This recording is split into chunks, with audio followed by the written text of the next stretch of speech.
Hello दोस्तों, आप लोग कैसे हो गाइस? तो सबको नमस्ते, welcome to this city. My news ये संजय भैया। तो दोस्तों, आज हम लोग ये रिवीजन मैराथन में आप बोल सकते हो कि सीए फाउंडेशन का जो बिजनेस लॉ है, पेपर नंबर 2, उसमें हम लोग एक चैप्टर नंबर 5 है, छोटा सा चैप्टर है जो इंटर में बहुत ज्यादा इलेबोरेटिव है, लेकिन यहाँ पे आपका स्मॉल पार्ट है जिसका नाम है the limited liability partnership act 2008।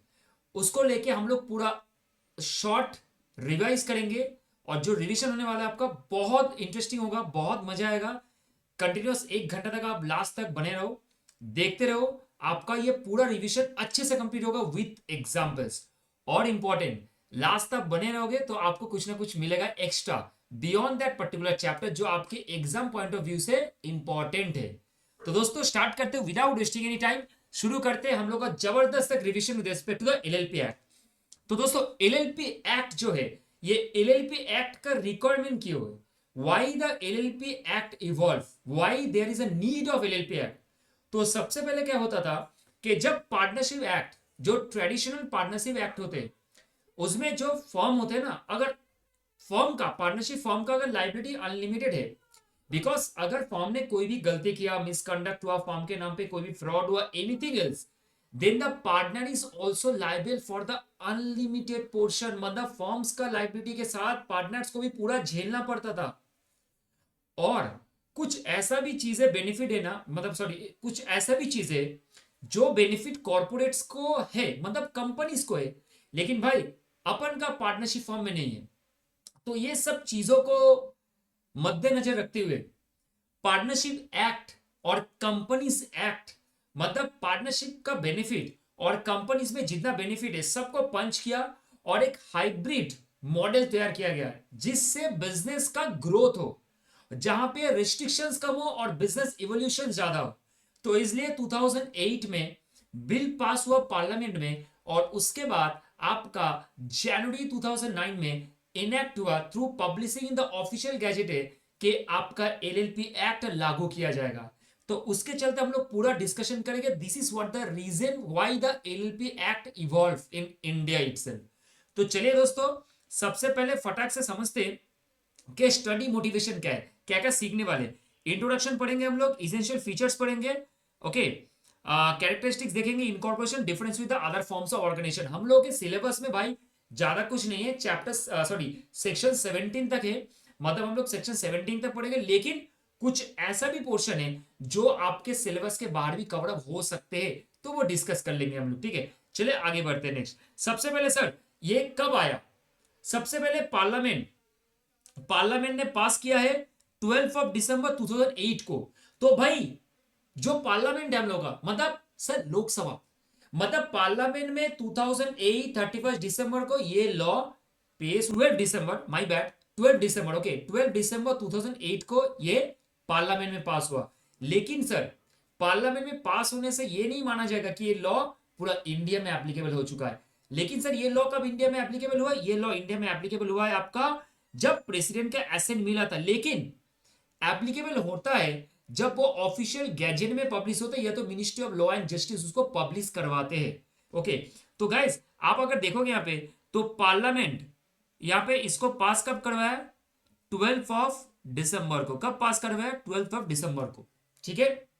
इसके बाद अब ये प्रेसिडेंट ऑफ इंडिया का एसेंट कब मिला? सर, प्रेसिडेंट ऑफ इंडिया का एसेंट मिल गया आपको 7 Jan 2009। लेकिन सर मुझे एक चीज बताओ, तो इंडिया में ये लॉ लागू कब हुआ? सर, इंडिया में ये लॉ आया 9 Jan 2009। ये गलत है, ठीक है, ये गलत है, ये 2009 होगा। मतलब आपका इंडिया में ये इनेक्ट हुआ, लॉ इंडिया में इनेक्टेड हुआ 9 Jan 2009 को। सर कब इनेक्ट हुआ? 9 Jan 2009 को ये इनेक्ट हुआ।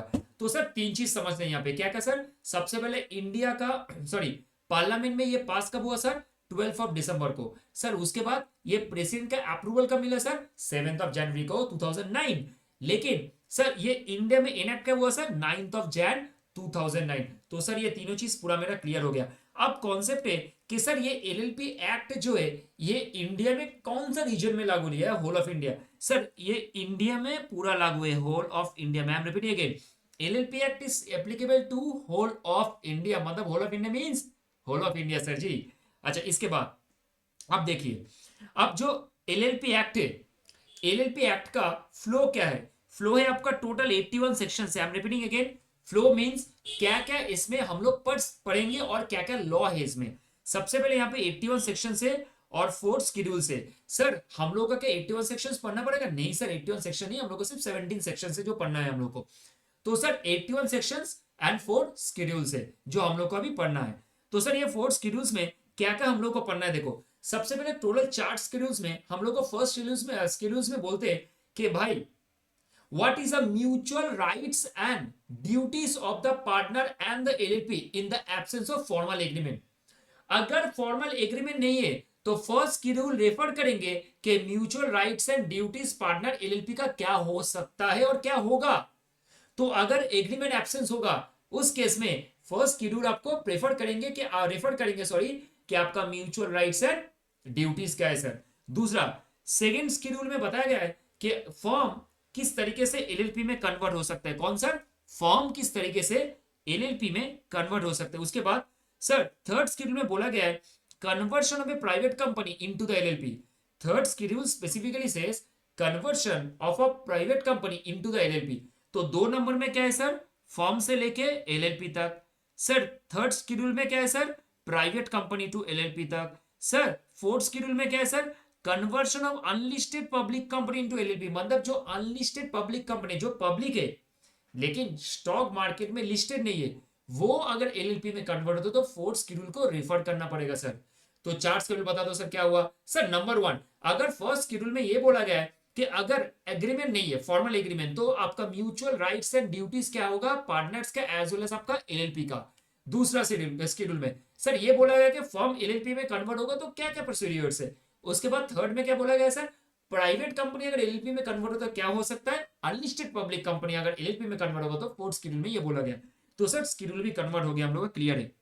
अब सर एलएलपी एक्ट को एडमिनिस्टर करने के लिए किसके पास पावर है? मतलब एलएलपी इनकॉर्पोरेशन कैसे होगा, कौन सा फॉर्म एनुअली जमा करना पड़ेगा, एलएलपी का जो रूल्स एंड रेगुलेशन है उसको फॉलो करते हुए कुछ प्रोसीड्योर से डॉक्यूमेंटेशन है, स्टेटमेंट अपलोड करना पड़ता है, डॉक्यूमेंट सबमिट करना पड़ता है।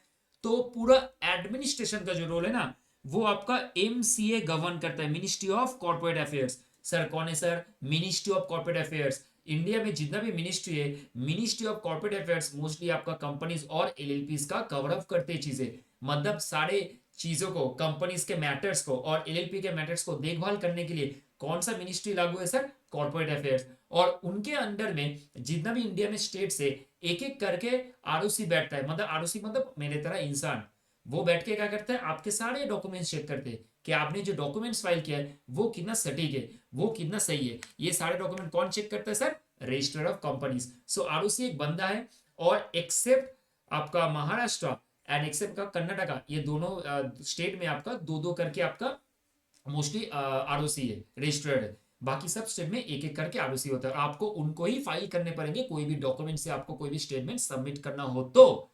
उसके बाद सर समझ में आ गया कि आरओसी तो मतलब एमसीए तो पूरा चीजों को एडमिनिस्टर करता है, लेकिन रूल्स मेक करने का पावर किसके पास है? तो बस सीजी के पास है sir. Central government has the authority to frame the rules with regard to the LLP act. तो सीजी के पास पावर है कोई भी रूल्स फ्रेम करने का। तो सर दो चीज से काम लोगों ने, एमसीए पूरा एलएलपी एक्ट के तहत पूरा एलएलपी का एडमिनिस्ट्रेशन करता है और सीजी रूल्स बनाता है। कौन बनाता है? सीजी रूल्स बनाता है। अच्छा अब सर एलएलपी एक्ट जो अभी हम लोग पढ़ रहे हैं ये लास्ट टाइम कब अमेंडमेंट हुआ था सर? 30 अगस्त 2021 को, मतलब 13 अगस्त 2021 को अमेंडमेंट होने के बाद हम लोग अभी इस लॉ को जो पढ़ रहे हैं वो पूरा एकदम इनेक्टेड एंड अमेंडेड लॉ है, ठीक है, मतलब एक्ट है सॉरी। तो अब एक चीज आप समझो कि ये तो समझ में आ गया क्या चीज है, लेकिन अब एलएलपी एक्ट के कुछ चीजें जो मैंने शुरू में बताया था जहां पे पार्टनरशिप एक्ट है सर उसका लिंकअप है। तो यहाँ पे एक कॉन्सेप्ट है सेक्शन 4 में ये बोला गया है। कौन सा सर? सेक्शन 4। सेक्शन 4 बोलता है okay, section 4 state that save as otherwise provided, मतलब अगर आपको कोई चीज बोला नहीं है, मतलब कुछ अलग से बोला नहीं है, तो पार्टनरशिप जो है ना एक्ट वो एप्लीकेबल नहीं होगा एलएलपी को। अगर I am repeating again, save as otherwise provided, अगर कोई भी अदरवाइज चीजें या तो कुछ नहीं बोला है अलग से, तो पार्टनरशिप एक्ट जो है, आईपीए जो है, इंडियन पार्टनरशिप एक्ट 1932, वो एलएलपी के ऊपर सर एप्लीकेबल नहीं होने वाला है। ये चीज को यहाँ पे एकदम रख देना स्टिक करके, ठीक है। अब चलिए सर, थोड़ा छोटा सा पॉइंट, शुरू में मैंने बोला था कि what is the need and benefit of forming an LLP. ये क्वेश्चन एग्जाम में आ सकता है, तो इसको ध्यान से सुनना आप लोग, ठीक है। What is the need? देखो, पार्टनरशिप पार्टनरशिप में क्या होता है कि फर्म का जो लाइबिलिटी है वो अनलिमिटेड है। अब फर्म का लाइबिलिटी अनलिमिटेड होने के कारण जो पार्टनर्स है उनका भी लाइबिलिटी अनलिमिटेड हो जाता है। तो ये चीज कभी समझ में नहीं आता है, अगर पार्टनरशिप में एसेट है 5 करोड़ का और लाइबिलिटी मुझे अभी पता ही नहीं है कितना होगा, क्योंकि वो मतलब वैल्यूएशन में, तो ऐसा हो ही सकता है कि लाइबिलिटी आपका 100 करोड़ हो जाए। तो आप सोचो 95 करोड़ का घाटा है, तो इसके कारण आप सोच रहे हो कितना आपको लाइबिलिटी उठाना पड़ेगा। मतलब आपके पास अगर रिसोर्सेस या नेटवर्थ आपका लिमिटेड है और आपका लाइबिलिटी अगर इतना अनलिमिटेड है, तो आपको ना मजा नहीं आएगा काम करने में या तो आपको ऑर्गेनाइजेशन चलाने में।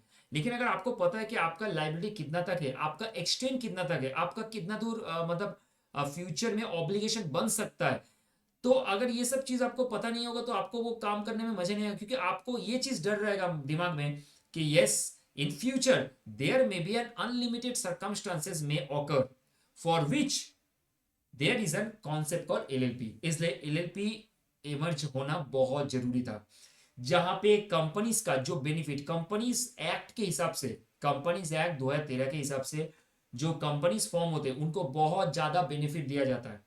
और वो सारे बेनिफिट्स को हम लोग को एक्चुअल में यूज करने के लिए एलएलपी में इसको इंक्लूड किया है। तो आप बोल सकते हो जो कंपनीज एक्ट है, ओके, प्लस जो इंडियन पार्टनरशिप एक्ट है, इन दोनों को मिलाने के बाद दोनों का जो कुछ फीचर्स है ना, इसको एक मिक्स करके, मिक्स मतलब जो मिक्स वेजिटेबल होता है ना वैसा नहीं, मतलब मिक्स मतलब एक हाइब्रिड टाइप का एक एंटिटी, ओके, क्रिएट किया जाता है, जिसको हम लोग बोलते हैं एलएलपी सर। मतलब इसमें कंपनीज का भी पूरा बेनिफिट रहता है और पार्टनरशिप का भी इसमें बेनिफिट रहता है।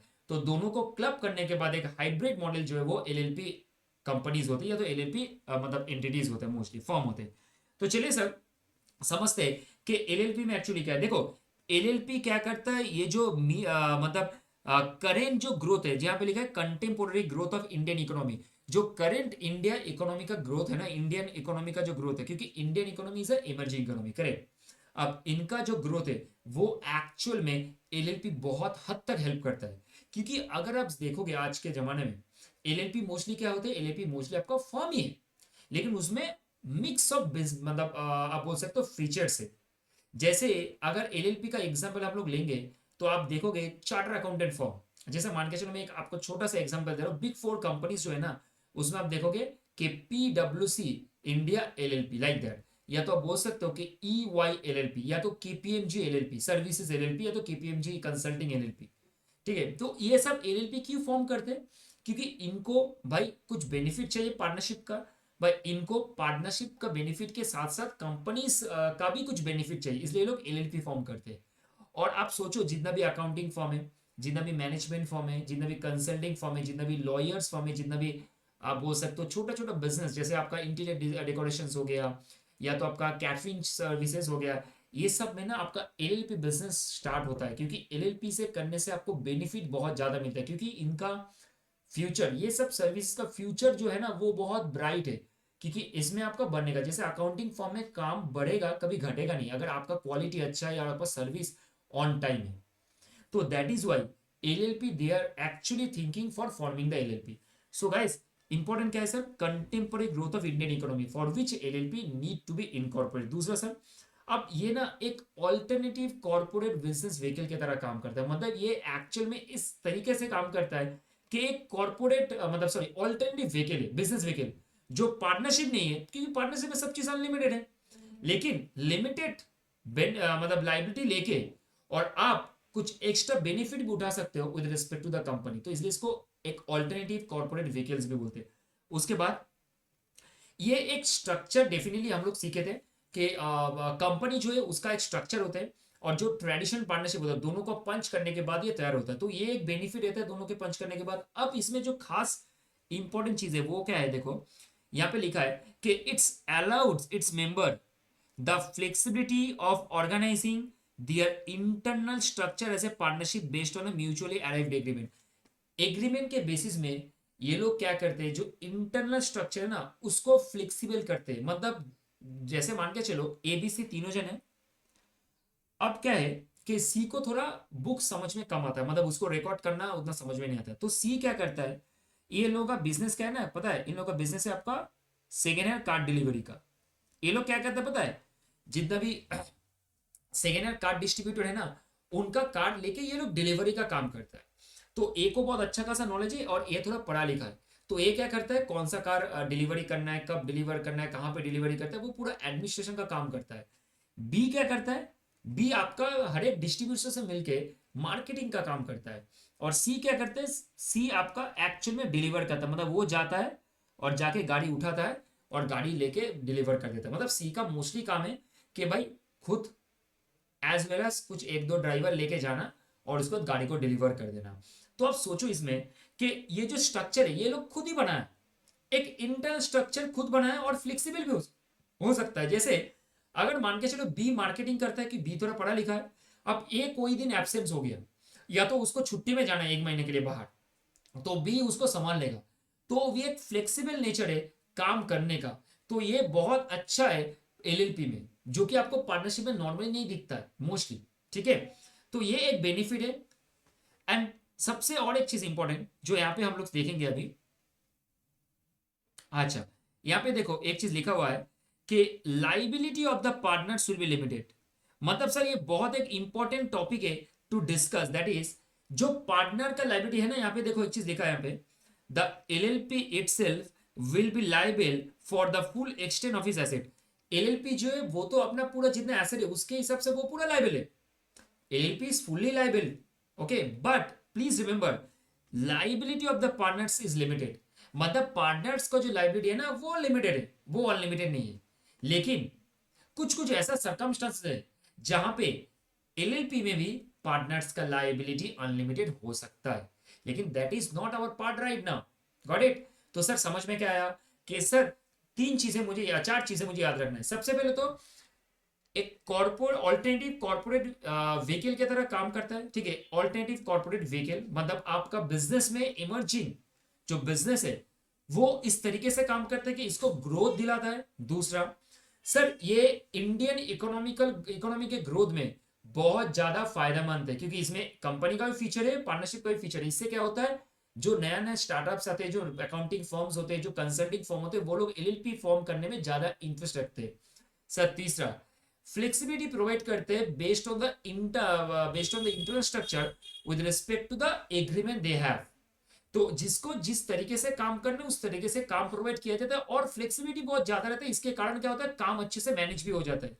और इसके बाद फॉर्म जो है वो अपना लाइबिलिटी जो है वो पूरा फुल एक्सटेंट तक एसेट तक तो लाइबल रहते हैं, लेकिन फॉर्म का लाइबिलिटी अनलिमिटेड होने के कारण भी आपका जो पार्टनर्स है ना उनका लाइबिलिटी आपका लिमिटेड है। सर ये समझना है।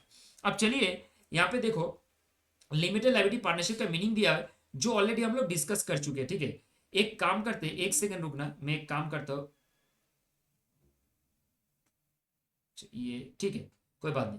चलिए समझते एक बार। देखो एक चीज क्या है कि एलएलपी जो है ना, एलएलपी डेफिनेटली एक न्यू फॉर्म है बिजनेस का, एक आप बोल सकते हो ऑल्टरनेटिव कॉर्पोरेट बिजनेस व्हीकल है जो अच्छे से काम करता है हाइब्रिड मॉडल को लेके कंपनी और पार्टनरशिप फॉर्म का। लेकिन सर इसमें जो जबरदस्त एक चीज है वो क्या है पता है, कि एलएलपी में ना आपका एलएलपी जो होता है, एलएलपी एक सेपरेट लीगल एंटिटी है जो फ्लेक्सिबिलिटी प्रोवाइड करता है, जिसमें आपका लाइबिलिटी लिमिटेड होता है। देखो मैं मार्क कर रहा हूं important topic, separate legal entity है, डेफिनेटली एंटिटी सेपरेट होगा क्योंकि वो एक अलग है ना। आप बोलोगे एबीसी एलएलपी, आप ये नहीं बोलोगे कि A company B company C company, आप बोलोगे एबीसी एलएलपी। तो सेपरेट लीगल एंटिटी, एक limited liability, flexibility of partnership and the alternative corporate business vehicle. So इसके कारण क्या होता है, एलएलपी में काम करने से आपका इजीनेस मतलब इजी टू फॉर्म, आप बोल सकते हो फॉर्म करने में बहुत इजी है और इसमें काम कंटिन्यू करने में बहुत इजी है। मतलब फॉर्म करना जितने इजी है उसके साथ इसका काम को कंटिन्यू करना और इंपॉर्टेंट चीज कि इसमें जो लीगल जो कॉस्ट है ना कंप्लायंस का, लीगल जो कंप्लायंस कॉस्ट है वो बहुत कम है। वो कंपेरेटिवली कम है with respect to the any other forms of the business like the partnership और एनी कंपनी, करेक्ट। तो लीगल कंप्लेंस जो कॉस्ट है वो थोड़ा कम है सर, ठीक है। अब चलते हैं सर आगे।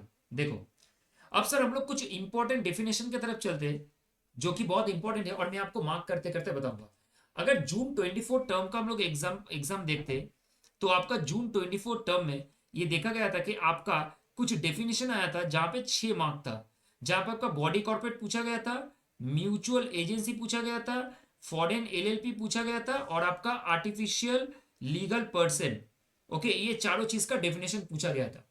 क्या क्या सर, बॉडी कॉर्पोरेट क्या होता है, म्यूचुअल एजेंसी क्या होता है, फॉरेन एलपी क्या होता है, और आपका आर्टिफिशियल लीगल पर्सन, इस चारों के बारे में पूछा गया था। वो 6 मार्क का था जून 24 में। और आपका सितंबर 24 में जो क्वेश्चन आया था, वहां पे क्वेश्चन प्रोवाइड किया गया था कि आपका नंबर 1, हाँ, स्मॉल लिमिटेड लाइबिलिटी पार्टनरशिप क्या होता है, और सेक्शन 17, और sir section 70 change of name of LLP, ठीक है। ये दोनों चीज पूछा गया था। तो आप पकड़ के चल सकते हो कि जो ये क्वेश्चन जो आता है ना, change of LLP and small change of name of the LLP, ठीक है, और उसके साथ स्मॉल एलएलपी जो है, इन दोनों को आप थोड़ा कम इंपॉर्टेंस दे सकते हो।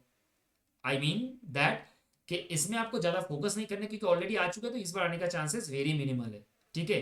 तो चलिए सर डेफिनेशन पढ़ते हैं, और डेफिनेशन में आप लोग बाकी सारे डेफिनेशन में बोल दूंगा कौन सा पढ़ा है, लेकिन हम लोग सब पढ़ लेंगे एक बार फटाफट करके। देखो, जो डेफिनेशन है सेक्शन 2 क्लॉज डी में बोला गया है, it means the company is defining clause 20 of the section 2 of the companies act. भाई, बॉडी कॉर्पोरेट मींस व्हाट, जो section 2 clause 20 of the companies act में डिफाइन किया गया है उसका मीनिंग लेंगे, लेकिन इसमें कुछ चीज इंक्लूड भी करेंगे। क्या सर इंक्लूड करेंगे? अच्छा, LLP registered under this act, जितना भी एलएलपी इस पर्टिकुलर एक्ट के तहत रजिस्टर्ड होगा सबको हम लोग बॉडी कॉर्पोरेट बोलेंगे। सर जितना भी एलएलपी इस एक्ट के तहत रजिस्टर्ड होगा सबको हम लोग बॉडी कॉर्पोरेट बोलेंगे। दूसरा, सर कोई ऐसा एलएलपी जो आपका इंडिया के बाहर इनकॉर्पोरेट हुआ है, सर ऐसा कोई एलएलपी जो इंडिया के बाहर इनकॉर्पोरेट हुआ है सर। यस सर, जैसे मान के चलो हम बोल सकते हैं इनको फॉरेन एलएलपी सर। क्या बोल सकते हैं सर? Foreign LLP. और सर कोई कंपनी जो इनकॉर्पोरेट हुआ है इंडिया के आउटसाइड में, मतलब इंडिया के बाहर इनकॉर्पोरेट हुआ है, लेकिन यस इनका प्लेस ऑफ बिजनेस इंडिया में है। तो सर फॉरेन एलएलपी जो है, इसका एक एग्जांपल अगर लेंगे तो मैं आपको लिख के देता हूं एक बार। टेक, आप लोग सर्च कर सकते हो, टेक ग्लोबल एलएलपी बोल के। ये एक आईटी कंसल्टिंग फॉर्म है, ये एक आईटी कंसल्टिंग फॉर्म है, और इसका काम है, ये यूके बेस्ड फॉर्म है, ठीक है। इसका प्लेस ऑफ बिजनेस इंडिया में है, country of origin UK, place of business India में, तो इसको हम लोग फॉरेन एलपी बोल सकते हैं। इसका मेन काम क्या है? ये IT based consulting services provide करते हैं। तो सर मुझे एक चीज बताओ, आप ये पर्टिकुलर एक नंबर का कुछ एग्जांपल दे दोगे? यस, अब मैं आपको एग्जांपल दूंगा, कलॉन फूड्स एलएलपी। क्या लिखा मैंने देखो, कलॉन फूड्स एलएलपी। ये एक गुजरात बेस्ड आपका कंपनी है जो आपका मेनली सॉसेस बनाता है। जैसे मान के चलो, आप लोगों ने सुने होंगे वो क्या नाम है उसका, चिली पास्ता सॉस कुछ होता है, ठीक है, करेक्ट। उसके बाद आपका होता है कुछ जलापेनो बोल के कुछ होता है, चीज जलापेनो बोल के कुछ होता है, मायो जो होता है ना जिसको हम लोग मेयोनीज बोलते हैं, ये सब बनाता है। तो इसका एक एक्चुअली ब्रांड है, जिस ब्रांड का आपका नाम है maple delight. Okay, maple delight Gujarat based एक कंपनी है जिसका नाम है कलॉन फूड्स एंड एलएलपी। ये मैपल डिलाइट नाम का ब्रांड के अंडर में ये सब सॉस बनाता है। आप एक बार गूगल कर लेना, आपको उनका पूरा डिटेल्स मिल जाएगा। ये 2019 का एक कंपनी है, और ये एक एलएलपी एक्चुअली, ये क्या है सर, एक एलएलपी है। और ये एलएलपी बहुत अच्छा काम कर रहा है, और बिजनेस भी अच्छा खासा है, क्योंकि इसको बेनिफिट्स बहुत सारे मिलते हैं कंपनीज का, दैट इज वाई। तो ये कुछ एग्जांपल्स है फॉर योर नॉलेजेस। ओके, सो चलिए सर इसके बाद आगे जाते हैं। लेकिन अब देखो, हम लोगों ने तो ये एग्जांपल दिया और उसके हिसाब से हम लोग समझे। अब समझना है कि sir but does not include, मतलब कौन सा बॉडी कॉर्पोरेट को एलएलपी नहीं बोलेंगे। सबसे पहले सर कोई cooperative society, any corporation sole, या तो अगर सेंट्रल गवर्नमेंट ने by notification in the official gazette है किसी बॉडी कॉर्पोरेट को मना कर दिया है कि यस इसको अभी भाई बॉडी कॉर्पोरेट नहीं मानना है, मतलब सिंपल सा बात है, बॉडी कॉर्पोरेट के डेफिनेशंस में हम लोग ये बोल सकते हैं कि भाई आपको सिर्फ मानना है क्या, जो भी LLP registered under the LLP act. दूसरा, उसके बाद कोई भी फॉरेन एलएलपी जो इंडिया के बाहर ओरिजिन हुआ है और इंडिया में उसका प्लेस ऑफ बिजनेस है, या तो कोई कंपनी जो इंडिया के बाहर इनकॉर्पोरेट हुआ है और इसका प्लेस ऑफ बिजनेस इंडिया में। लेकिन इसमें हम लोग कॉर्पोरेशन सोल, यानी कोऑपरेटिव सोसाइटी या तो कोई ऐसा कोई बॉडी कॉर्पोरेट या कंपनी जो सेंट्रल गवर्नमेंट ने बाय ऑफिशियल गैजेट में नोटिफिकेशन देके मना कर दिया कि इसको अभी एलएलपी सॉरी बॉडी कॉर्पोरेट मत बोलना। गॉट इट सर, समझ में आ गया, आगे बढ़ते। सर बिजनेस का डेफिनेशन जो है वो सेक्शन 2 क्लॉज ई में दिया गया है, जहां पे बोला गया business includes every trade profession service और occupation except any activity which the central government may by notification exclude.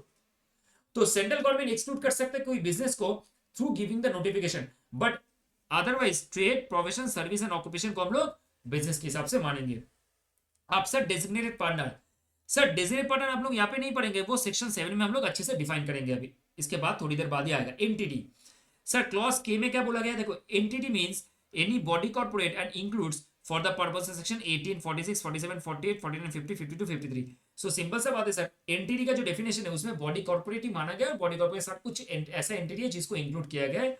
Okay, अब चलते सर फाइनेंशियल ईयर में। Sir section 2 clause L financial year, sir normally अगर हम लोग देखते financial year in case of LLP means 1 अप्रैल से लेके 31 मार्च तक होता है। सर ये तो सबको पता है 1 अप्रैल से लेके 31 मार्च तक होता है, लेकिन अगर कोई एलएलपी इनकॉर्पोरेट हुआ है after 30th day of September of year, तो उसका जो फाइनेंशियल ईयर होगा ना वो एंड कब होगा सर पता है आपको, 31st day of the March of the year next following that year. Sir इसका मीनिंग क्या है थोड़ा बता दो, सर इसका मीनिंग क्या है थोड़ा बता दो। सिंपल सा बात है, मान के चलो कि आपका एलएलपी इनकॉर्पोरेट हुआ है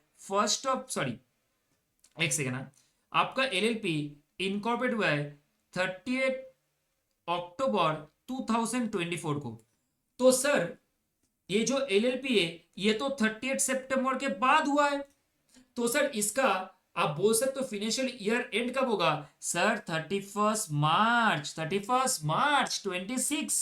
सर 25 की नहीं, अरे सर जी 30 सितंबर के बाद तो हुआ ना इनकॉर्पोरेट, तो अगर कोई भी ईयर में फाइनेंशियल ईयर में 30 सितंबर के बाद अगर एलएलपी इनकॉर्पोरेट होता है तो उसका जो फाइनेंशियल ईयर है वो आपका जो नेक्स्ट फाइनेंशियल ईयर है उसके बाद वाला जो फाइनेंशियल ईयर है वो होगा, मतलब सक्सीडिंग फाइनेंशियल ईयर में आपका फाइनेंशियल ईयर एंड होगा, जो यहाँ पे बोला गया है March 31 March of the year next following that particular year, मतलब आपका सक्सीडिंग ईयर, इस फाइनेंशियल ईयर ने सक्सीडिंग ईयर में जाके वो होगा सर।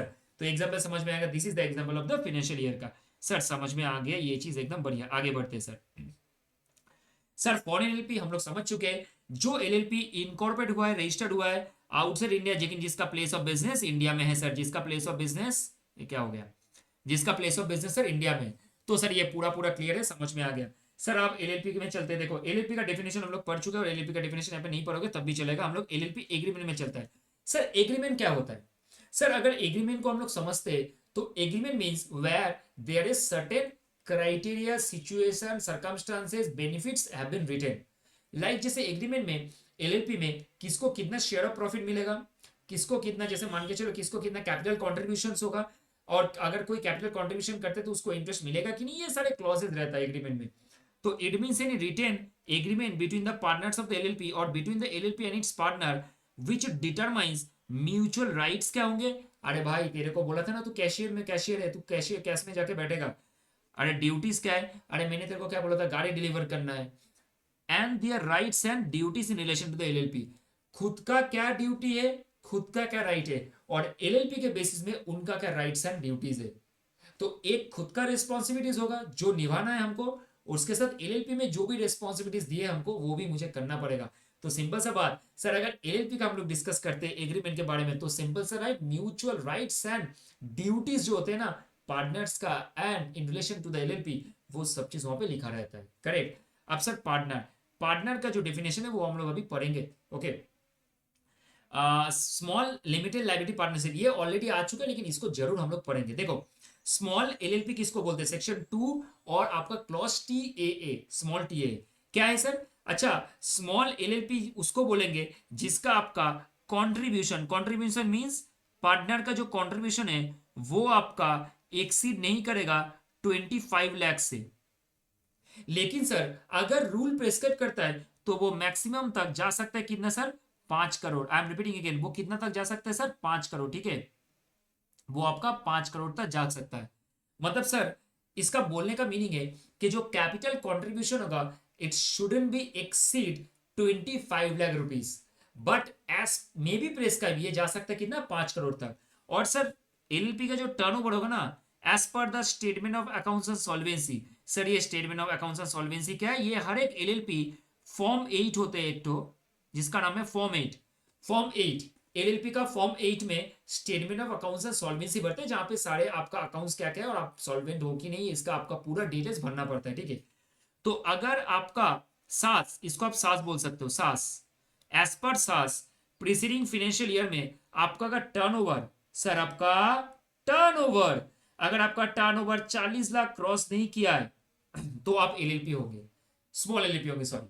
तो सर दो चीज, अगर सर आपका capital contribution sir 25 lakh cross नहीं किया, या तो एंड आपका जो देखो यहाँ पे एंड लिखा है, याद रखना है, एंड आपका जो टर्नओवर है वो आपका 40 लाख क्रॉस नहीं किया है in the preceding financial year, तो आपको स्मॉल एलएलपी माना जाएगा। सर समझ में आया क्या? ये सर समझ में आया। आगे बढ़ते, सच अदर रिक्वायरमेंट एज मी प्रेस्क्राइब, हाँ कुछ कुछ ऐसा भी रिक्वायरमेंट है जो प्रेस्क्राइब किया जाता है, okay, with respect to the notifications, कि ये रूल्स ये आपके ऊपर प्रेस्क्राइब होंगे तो आपको मानने पड़ेंगे, सिंपल सा बात। सर चलिए आप समझ लेते हैं कि सेक्शन 4 के बारे में। सर हम लोगों ने पढ़ा था कि पार्टनरशिप एक्ट एलएलपी के ऊपर एप्लीकेबल नहीं होगा, करेक्ट। तो सेक्शन 4 वही बोलता है, सेव एज अदरवाइज प्रोवाइडेड, कुछ अगर नहीं बोला जाएगा तो भाई IPA shall not apply to the LLP, IPA LLP के ऊपर एप्लीकेबल नहीं होगा। सर अभी हम लोग डिस्कस कर रहे थे यहाँ पे पार्टनर्स के डेफिनेशन में कि मैंने आपको बोला था कि पढ़ाएंगे अब, ओके। तो यहाँ पे आ जाओ, अगर आपको पार्टनर लिखने के लिए देंगे तो आप पार्टनर यहाँ से लिख सकते हो आराम से।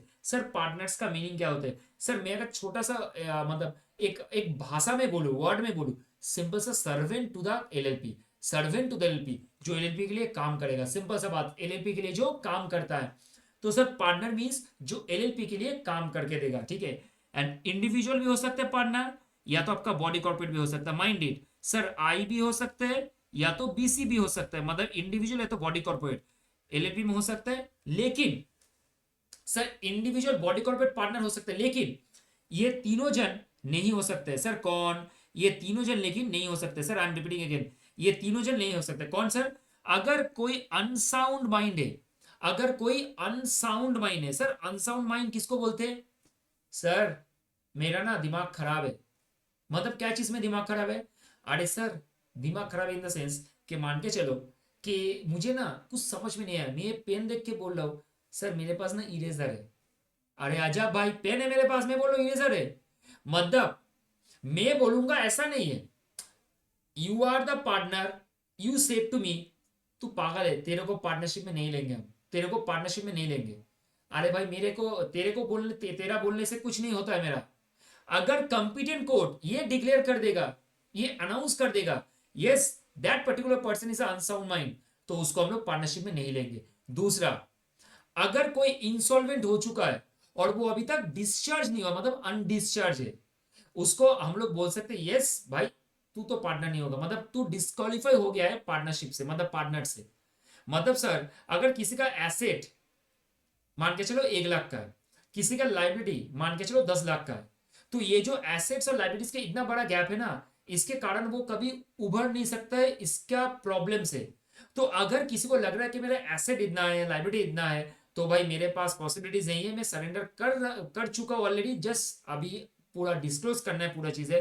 तो अगर आप अनडिस्चार्ज इंसॉल्वेंट हो तो भी आप पार्टनर नहीं बन सकते, आप डिस्क्वालीफाई हो जाओगे। तीसरा, सर अगर adjudicated as an insolvent and his application is pending, sir ji A और बी है, बी का ऑलमोस्ट खत्म हो चुका है, बी का ऑलमोस्ट खत्म हो चुका है, क्या चीज सर खत्म हो चुका है? अरे सर बी का एसेट है 2 लाख और लाइबिलिटी इसका 3 लाख, 3 लाख नहीं 5 लाख, थोड़ा कम बोल दिया मैंने, 5 लाख।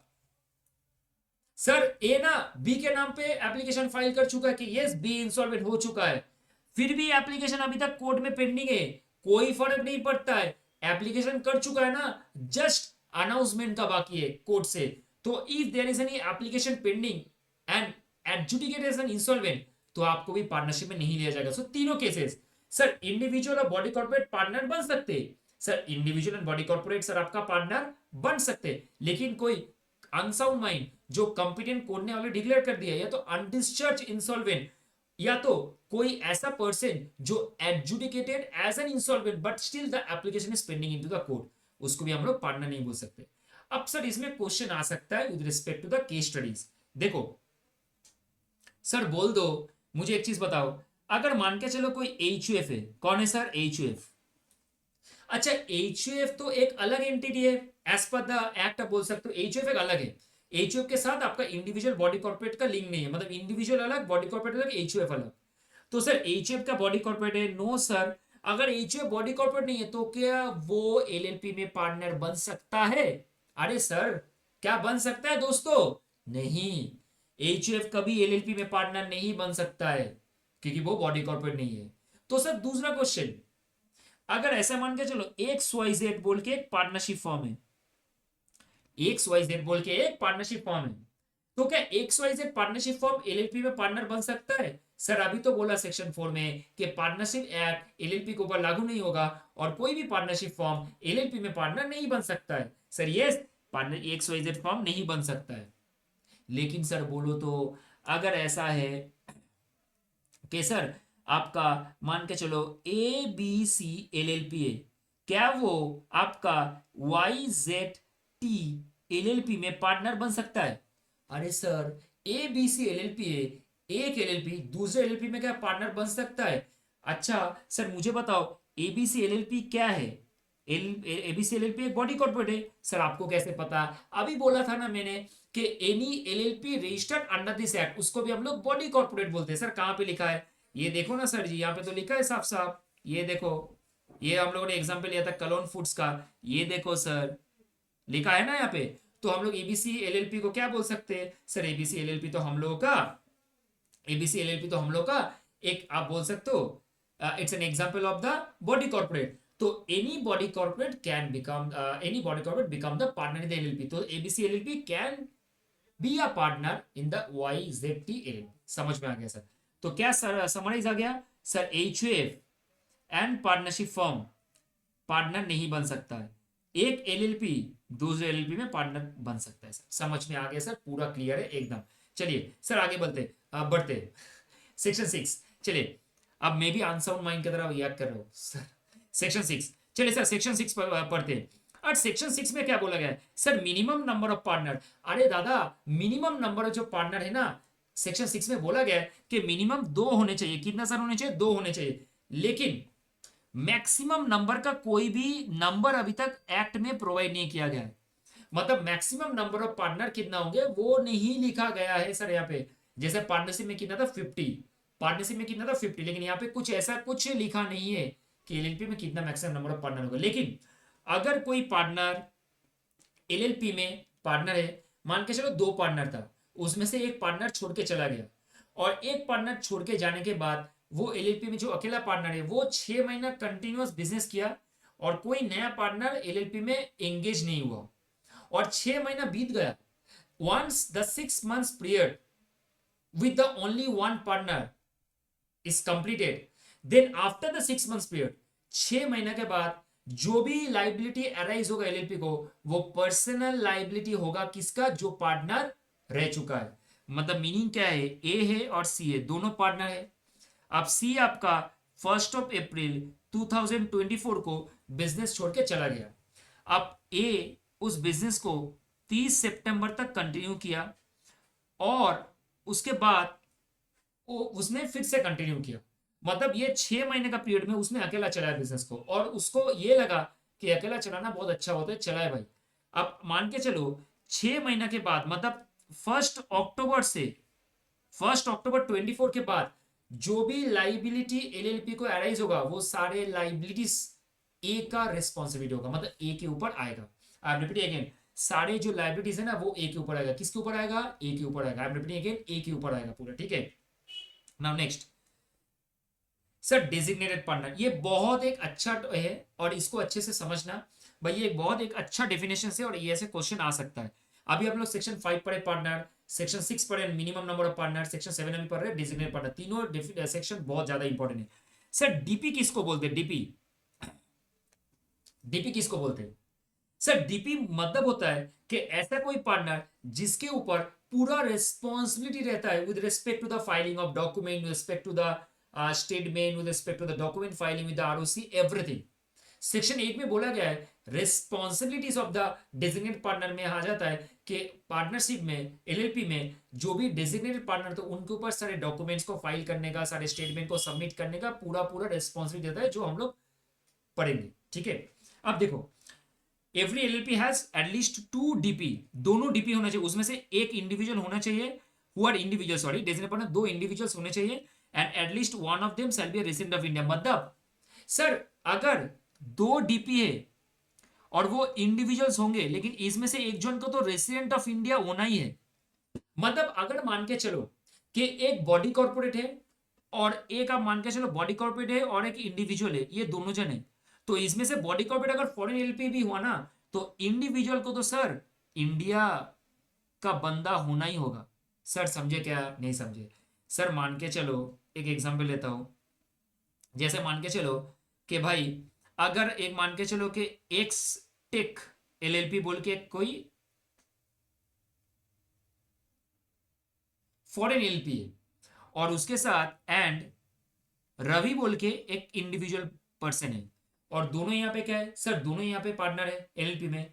अब इन दोनों में से रवि रेसिडेंट ऑफ इंडिया होना ही होगा उसको, बिकॉज यहां पे साफ साफ बोला गया 2 डेजिग्नेटेड पार्टनर होगा, दोनों के दोनों इंडिविजुअल होगा, और डेफिनेटली जो एक बंदा इंडिविजुअल होगा उसको रेसिडेंट ऑफ इंडिया होना चाहिए। इट मींस उसको प्रीवियस ईयर में इंडिया में 120 दिन रहना ही पड़ेगा। सर कहां पे लिखा, ये देखो, who has stayed in India for a period of not less than 120 days during the financial year। Sir financial year में उसको 120 दिन इंडिया में रहना ही पड़ेगा, तभी जाके हम बोल सकते हैं कि yes he is a designated partner.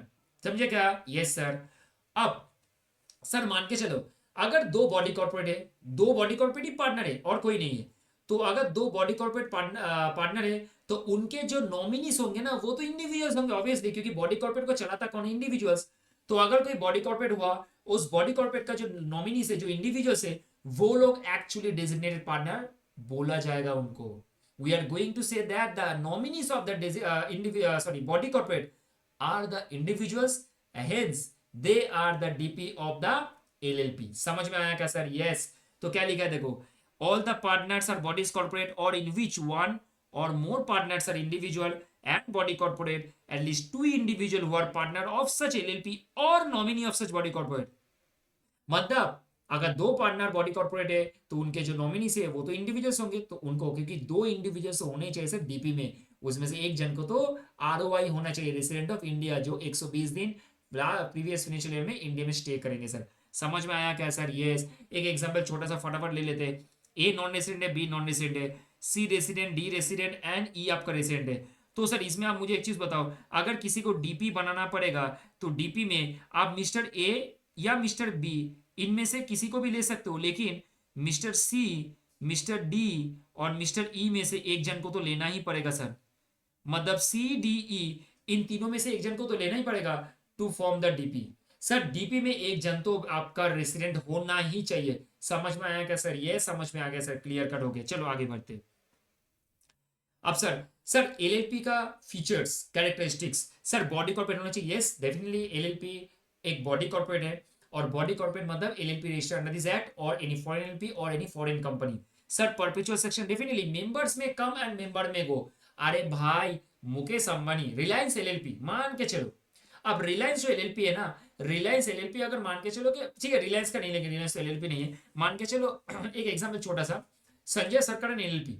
ठीक है, अब संजय सरकार जब तक बचेगा तब तक चलेगा, ऐसा थोड़ी ना है भाई संजय सरकार जाने के बाद वो एलएलपी बंद हो जाएगा। अगर बिजनेस एकदम टॉप लेवल पे है, अगर बिजनेस एकदम टॉप लेवल पे है तो थोड़ी बंद करेंगे एलएलपी। मेरा जो नेक्स्ट जनरेशन या तो मेरा जो रिस्पॉन्सिबल मैनेजर्स या मैनेजमेंट टीम था वो उसको कंटिन्यू करके आगे लेके जाएंगे।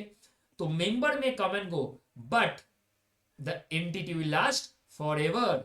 सो that is why perpetual succession, मतलब भाई इसको हम लोग बोलते हैं कि कंटिन्यूअस गो ऑन करना, बिजनेस कभी रुकता नहीं है किसी के लिए। ठीक है, separate legal entity, yes sir definitely LLP is separate legal entity, क्योंकि इंडिविजुअल पार्टनर से, बॉडी कॉर्पोरेट पार्टनर से एलएलपी एक फॉर्म है। सर म्यूचुअल एजेंसी जो हम लोग अभी डिस्कस करेंगे लेटर, ओके। LLP एग्रीमेंट होना चाहिए definitely, there is a formal agreement where there are lot of mutual rights and duties and other like prescribes rules may be there, correct. Artificial legal person definitely it exists in the eyes of law. Sir common seal क्या हो सकता है? ये sir हम लोग company act में पढ़े थे ना कि कॉमन सील ऑप्शनल है, तो एलएलपी का एक कॉमन सील हो सकता है जहां पे आप थप्पा मार के दे दोगे तो yes this is the LLP, इसका ये डॉक्यूमेंट है sir. Sir limited liability, yes partners का लाइबिलिटी लिमिटेड होते हैं sir. Management of business, definitely sir business को मैनेज कौन करते हैं? अपने पार्टनर। तो पार्टनर्स लोग क्या करते हैं सर? बिजनेस को पूरा मैनेजमेंट करते हैं। Minimum number of partner 2, maximum number of partner is not mention, correct. Business of for profit definitely sir as per, जैसे मान के चलो जैसे कंपनी एक्ट में बोला गया है सेक्शन 8 में, जो चैरिटेबल ऑर्गेनाइजेशन होते हैं वो भी कंपनीज होता है, लेकिन वो लोग का प्रॉफिट मोटिव नहीं होता है। तो भाई अगर एलएलपी स्टार्ट करना है तो बिजनेस प्रॉफिट मोटिव होना चाहिए, नॉन प्रॉफिट मोटिव नहीं होना चाहिए, ठीक है। इन्वेस्टिगेशन, कॉम्प्रोमाइज अरेंजमेंट, मतलब सर अगर कोई भी एलएलपी दूसरे एलएलपी के साथ मर्ज करता है, कॉम्प्रोमाइज करता है तो कर सकता है सर। एलएलपी एक्ट में वो भी लिखा है कि हम लोग किस तरीके से एक एलएलपी दूसरे एलएलपी से मर्ज कर सकता है। अगर किसी को कन्वर्शन करना है इनटू एलएलपी में वो कर सकते हैं, जैसे हम लोग शेड्यूल 2, 3, 4 में देखे थे, firm, private company, unlisted public company, तीनों जन किस तरीके से कन्वर्ट हो सकता है, मतलब किस तरीके से means the schedule which refer actually how to like convert, okay. E filing of document, जो भी डॉक्यूमेंट्स होते हैं किस तरीके से हम लोग ई फाइल करते हैं आडू के साथ, एंड एनी फॉरेन एलएलपी। तो सर यस एलएलपी भी तो एक फॉरेन एलएलपी भी हो सकता है ना, समझ में आ गया क्या सर? यस यहाँ पे इन डिटेल्स में लिखा हुआ है, so we are going through that part. देखो एलएलपी बॉडी कॉर्पोरेट हम लोग पढ़ चुके हैं, perpetual succession, separate legal entity. अब म्यूचुअल एजेंसी के बारे में डिस्कस कर लेते हैं एक बार। अच्छा म्यूचुअल एजेंसी का मीनिंग क्या होता है?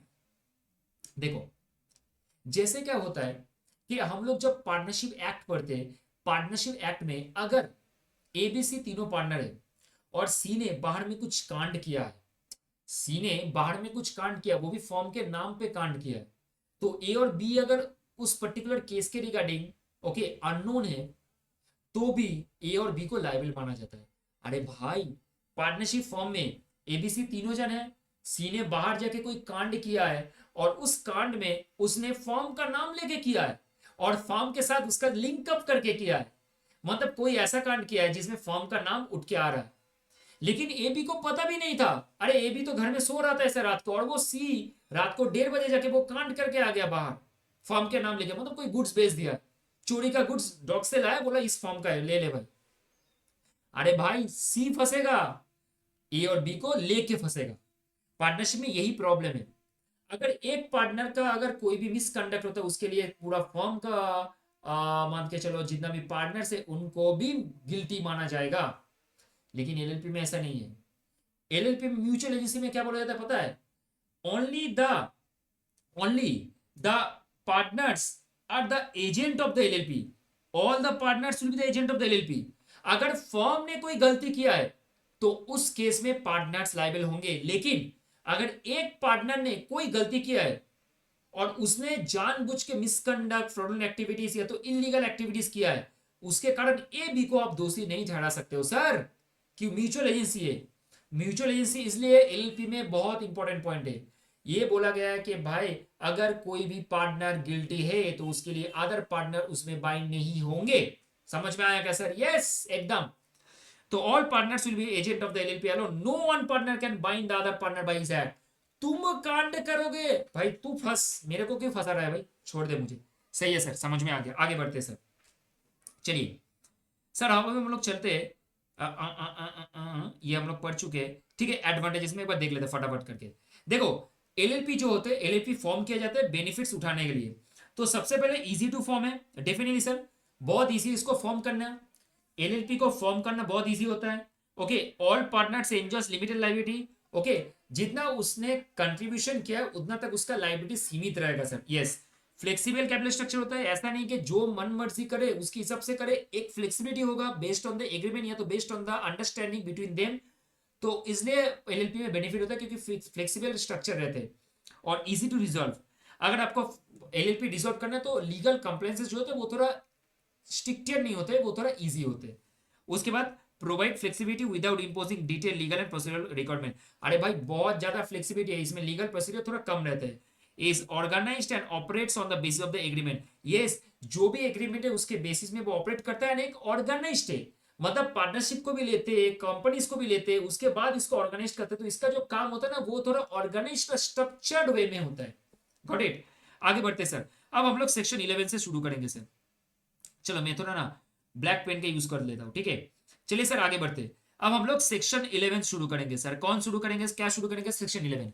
Sir section 11 is typically dictating about the incorporation of the LLP. Sir incorporation means हम लोग किस मतलब कैसे एलएलपी को इनकॉर्पोरेट करेंगे। तो इनकॉर्पोरेट करने के लिए sir the most important document needed for the registration is the incorporation document. Definitely अगर भाई मुझे जन्म लेना है ना, तो जन्म के बाद बर्थ सर्टिफिकेट नहीं होगा, स्कूल में भर्ती नहीं हो पाओगे। अगर आप क्रिकेटर हो तो डिस्ट्रिक्ट चैंपियनशिप नहीं खेल सकते हो, फुटबॉलर हो तो नहीं खेल सकते हो। तो सर हम लोग इनकॉर्पोरेशन डॉक्यूमेंट को ना हम लोग बोलते हैं बर्थ सर्टिफिकेट। क्या बोलते थे सर? Birth certificate. किसका सर? एलएलपी का। तो सर बर्थ सर्टिफिकेट के लिए कुछ स्टेप्स है जो हम लोग पढ़ेंगे स्टेप्स बाद में, अभी पहले समझ लेते हैं, ठीक है, इनकॉर्पोरेशन के बारे में। समझिए सर। अच्छा, two or more person associated for carrying on the lawful business shall subscribe their name to an incorporation document। जो इनकॉर्पोरेशन डॉक्यूमेंट के रिलेटेड फॉर्म्स होंगे, जो भी आपको सबमिट करने पड़ेंगे डॉक्यूमेंट, उसमें जो दो या उससे ज्यादा जो भी पर्सन बिजनेस कैरी ऑन करेगा और वो सब्सक्राइब करेंगे, yes we are the person who are subscribing with respect to the carrying on the LLP business. समझे सर? Yes sir. दूसरा, incorporation document shall be filed in such manner with such fees as may be prescribed with the ROC of the state in which the registered office of the LLP is situated। Sir जहां पे आप LLP का business start करोगे जिस state में, चाहे वो आप कर्नाटका में करो, चाहे वो महाराष्ट्र में करो, चाहे आप वो एपी में करो, चाहे वो आप यूपी में करो, चाहे बिहार में करो, चाहे झारखंड में करो, चाहे वेस्ट बंगाल में करो, आप जहां पे भी एलएलपी सिचुएटेड होगा उस आरओसी में आपको रजिस्टर्ड करवाने पड़ेंगे with respect to all the documents of incorporation. समझ में आ गया सर? एंड क्या क्या स्टेटमेंट आपको फाइल करने पड़ेंगे? सबसे पहले तो shall be filed along with the incorporation document. एक रन एलएलपी बोल के फॉर्म होता है जहां पे आपका रिजर्वेशन ऑफ नेम होता है, फिलिप एक होता है, वो सब हम लोग अभी बाद में सीखेंगे। पहले आप समझ लो कि जो भी इनकॉर्पोरेशन डॉक्यूमेंट्स होते हैं जैसे नेम, रजिस्टर्ड ऑफिस का address, name and address of the partner, name and address of the designated partner, ये सब डॉक्यूमेंट्स आपको देने पड़ेंगे, ठीक है। And made by either an advocate or a company secretary or a CA cost accountant who is engaged in the formation of LLP. ओहो sir, सारे document तो प्रोफेशनली फाइल करते हैं, मतलब जो सीए, सीएस, सीएमए और जो लॉयर्स होते हैं ना, एलएलबी जो लोग होते हैं, अरे ये लोग ही तो एक्चुअल में सारे डॉक्यूमेंट को प्रिपेयर करते हैं। क्योंकि एज ए नॉर्मल बिजनेसमैन मुझे क्या पता भाई, मुझे धंधा करना आता है, मुझे डॉक्यूमेंट के बारे में उतना पता नहीं है। तो डॉक्यूमेंट को अच्छे से कौन करके देता है? वो लोग। क्योंकि फॉर्मेटिंग मुझे थोड़ी ना पता है, मुझे पता है ये डॉक्यूमेंट लगेगा, लेकिन फॉर्मेटिंग के लिए उसका लॉ रूल्स एक्सेट्रा अपने उसके हिसाब से लिखने के लिए मुझे एक कोई प्रोफेशनल बंदा चाहिए। तो इसलिए सारे डॉक्यूमेंट्स को क्या करेंगे, सारे डॉक्यूमेंट्स को सीए, सीएस, सीए में एलएलबी ये लोग क्या करते हैं, पूरा डॉक्यूमेंट को फिल करते हैं और वो लोग कंसर्न है कि yes all the documents fill is true and आप बोल सकते हो बोनाफाइड है, ठीक है। उसके बाद by any one who subscribe his name to the incorporation document, या तो उसके बाद क्या होगा, जो भी इनकॉर्पोरेशन डॉक्यूमेंट को सब्सक्राइब करता है उसका नाम तो जरूर होगा सर। अरे तूने तो भाई इनकॉर्पोरेशन डॉक्यूमेंट में साइन किया था, अरे तूने किया था ना, आपने किया था ना, तूने किया था ना, भाई सब्सक्राइब कर दे भाई, ठीक है। That all the requirement of this act and the rules made thereunder have been complied with. तो जो भी एक्ट में लिखा हुआ है with respect to the compliance of the documents information of the LLP, वो सब चीज आपको फाइल करने पड़ेंगे, okay, with respect to the statement. ये हो गया सर, समझ में आ गया सर? चलिए सर आगे बढ़ते फटाफट करके।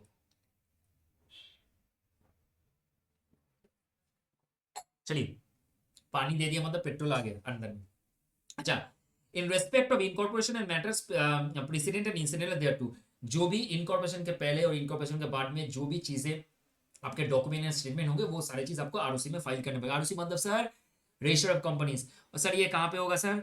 www.mca.gov.in। मैं आपको दिखा देता हूँ, ठीक है। ये वेबसाइट है जहाँ पे आपको सारे डॉक्यूमेंट्स फिलअप करने पड़ते हैं, ठीक है ना सर? समझ गया? ये सर समझ गया ना? Okay, www. ओके, mca.gov.in, ठीक है। ये वेबसाइट है जहाँ पे आपको सारे डॉक्यूमेंट्स एलएलपी के फाइल करने पड़ते हैं। समझ में आ गया सर? अच्छा, इनकॉर्पोरेशन डॉक्यूमेंट में क्या क्या होते हैं सर? सबसे पहले तो जो भी फॉर्म है इसमें ही प्रिस्क्राइब, एलएलपी का name, propose business of the LLP, क्या बिजनेस नेचर है भाई आपका, क्या बिजनेस करने वाले हो, आयरन रॉड का, सैलून का, जिम का, बिजनेस ऑफ रेस्टोरेंट्स और एनी अदर थिंग्स, कपड़े का। Registered office of the LLP, LLP का रजिस्टर्ड ऑफिस क्या होगा वो भी आपको बोलना पड़ेगा। Name and address partners of the LLP to the incorporation, sir name and address of the all the partners, name and address of the all the DP, तो sir यहाँ पे सिर्फ पार्टनर्स का और यहाँ पे डीपी का, okay. And such other information as में भी प्रेस्क्राइब, कोई भी अदर इन्फॉर्मेशन जो प्रेस्क्राइब किया गया वो भी लगेंगे आपको। If a person makes a statement as discuss above which he known to be false or does not in believe to be true shall be punishable.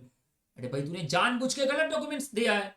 अरे आधार कार्ड तेरा नहीं है, तूने अपने भाई का आधार कार्ड दे दिया, ये कहाँ का है भाई? तेरे पास आधार कार्ड नहीं है क्या बिजनेस स्टार्ट करने के लिए? नहीं सर मेरे पास नहीं था।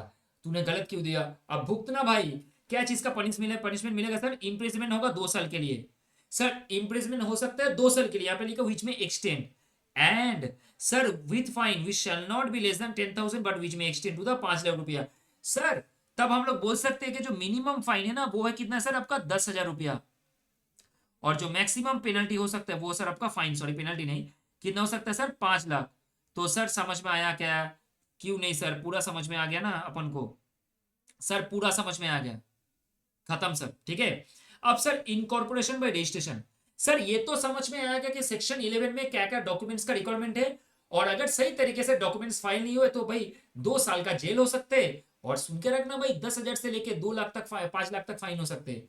लेकिन एक बार आपका सारा डॉक्यूमेंट्स एज पर सेक्शन 11 अगर आरओसी के पास पहुंच गया, और सारे डॉक्यूमेंट जो भी आपको मांगा था आरओसी ने, या तो जो भी रिक्वायरमेंट था आरओसी को, वो सारे डॉक्यूमेंट हमने प्रॉपर तरीके से फिलअप करके सबमिट कर दिए हो, तो आपको ROC with in a period of 14 days, sorry 14 दिन, रजिस्टर द इनकॉर्पोरेशन डॉक्यूमेंट, सारे डॉक्यूमेंट को वो इनकॉर्पोरेशन कर लेगा, और आपको क्या दे देगा? Birth certificate. क्या दे देगा सर? बर्थ सर्टिफिकेट, मतलब सर्टिफिकेट ऑफ द इनकॉर्पोरेशन। तो अगर आरओसी को लगा कि ये सारे डॉक्यूमेंट जो दिया है आपने, वो सारे डॉक्यूमेंट्स आपका पढ़ने में जो लिखा है वो सारे ट्रू एंड फेयर है, वो सारे आपका इनकॉर्पोरेशन डॉक्यूमेंट में सारे जो लिस्ट था सारे आपने मैच करवा दिया, और सारे डॉक्यूमेंट अच्छे तरीके से फिलअप किया हुआ है विद द ट्रूनेस, तो आपको वो रजिस्टर करवा देगा विद इन 14 डेज, और आपको बर्थ सर्टिफिकेट दे देगा। सर समझ में आया क्या? Yes sir. उसके बाद सर अब देखो, the certificate issued under clause B of subsection 1 shall be signed by the registrar and authenticated by the official seal। Sir एक चीज समझ के रखना, आरओसी का ऑफिशियल सील होगा और ऑथेंटिकेट किया जाएगा, और जिस दिन आपको सर्टिफिकेट इशू हो जाएगा, it will be the conclusive evidence that the LLP is incorporated by the name specified therein. एक बार अगर बर्थ सर्टिफिकेट मिल गया तो सर अब मेरा जन्म हो गया सर, तो एलएलपी का जन्म हो गया सर, एक बार अगर बर्थ सर्टिफिकेट मिल गया तो। समझ में आया क्या sir? Yes. Registered office of LLP and change therein, sir क्या बोला है सर सेक्शन 13 में? Registered office of LLP and change therein. अगर आपको आपका रजिस्टर ऑफिस करना है तो रजिस्टर ऑफिस का एड्रेस आपको सबमिट करना पड़ेगा आरओसी को, बहुत सिंपल है। और आपको चेंज करने के लिए भी क्या प्रोसीजर फॉलो करना है वो हम लोग सेक्शन 13 में भी पढ़ेंगे।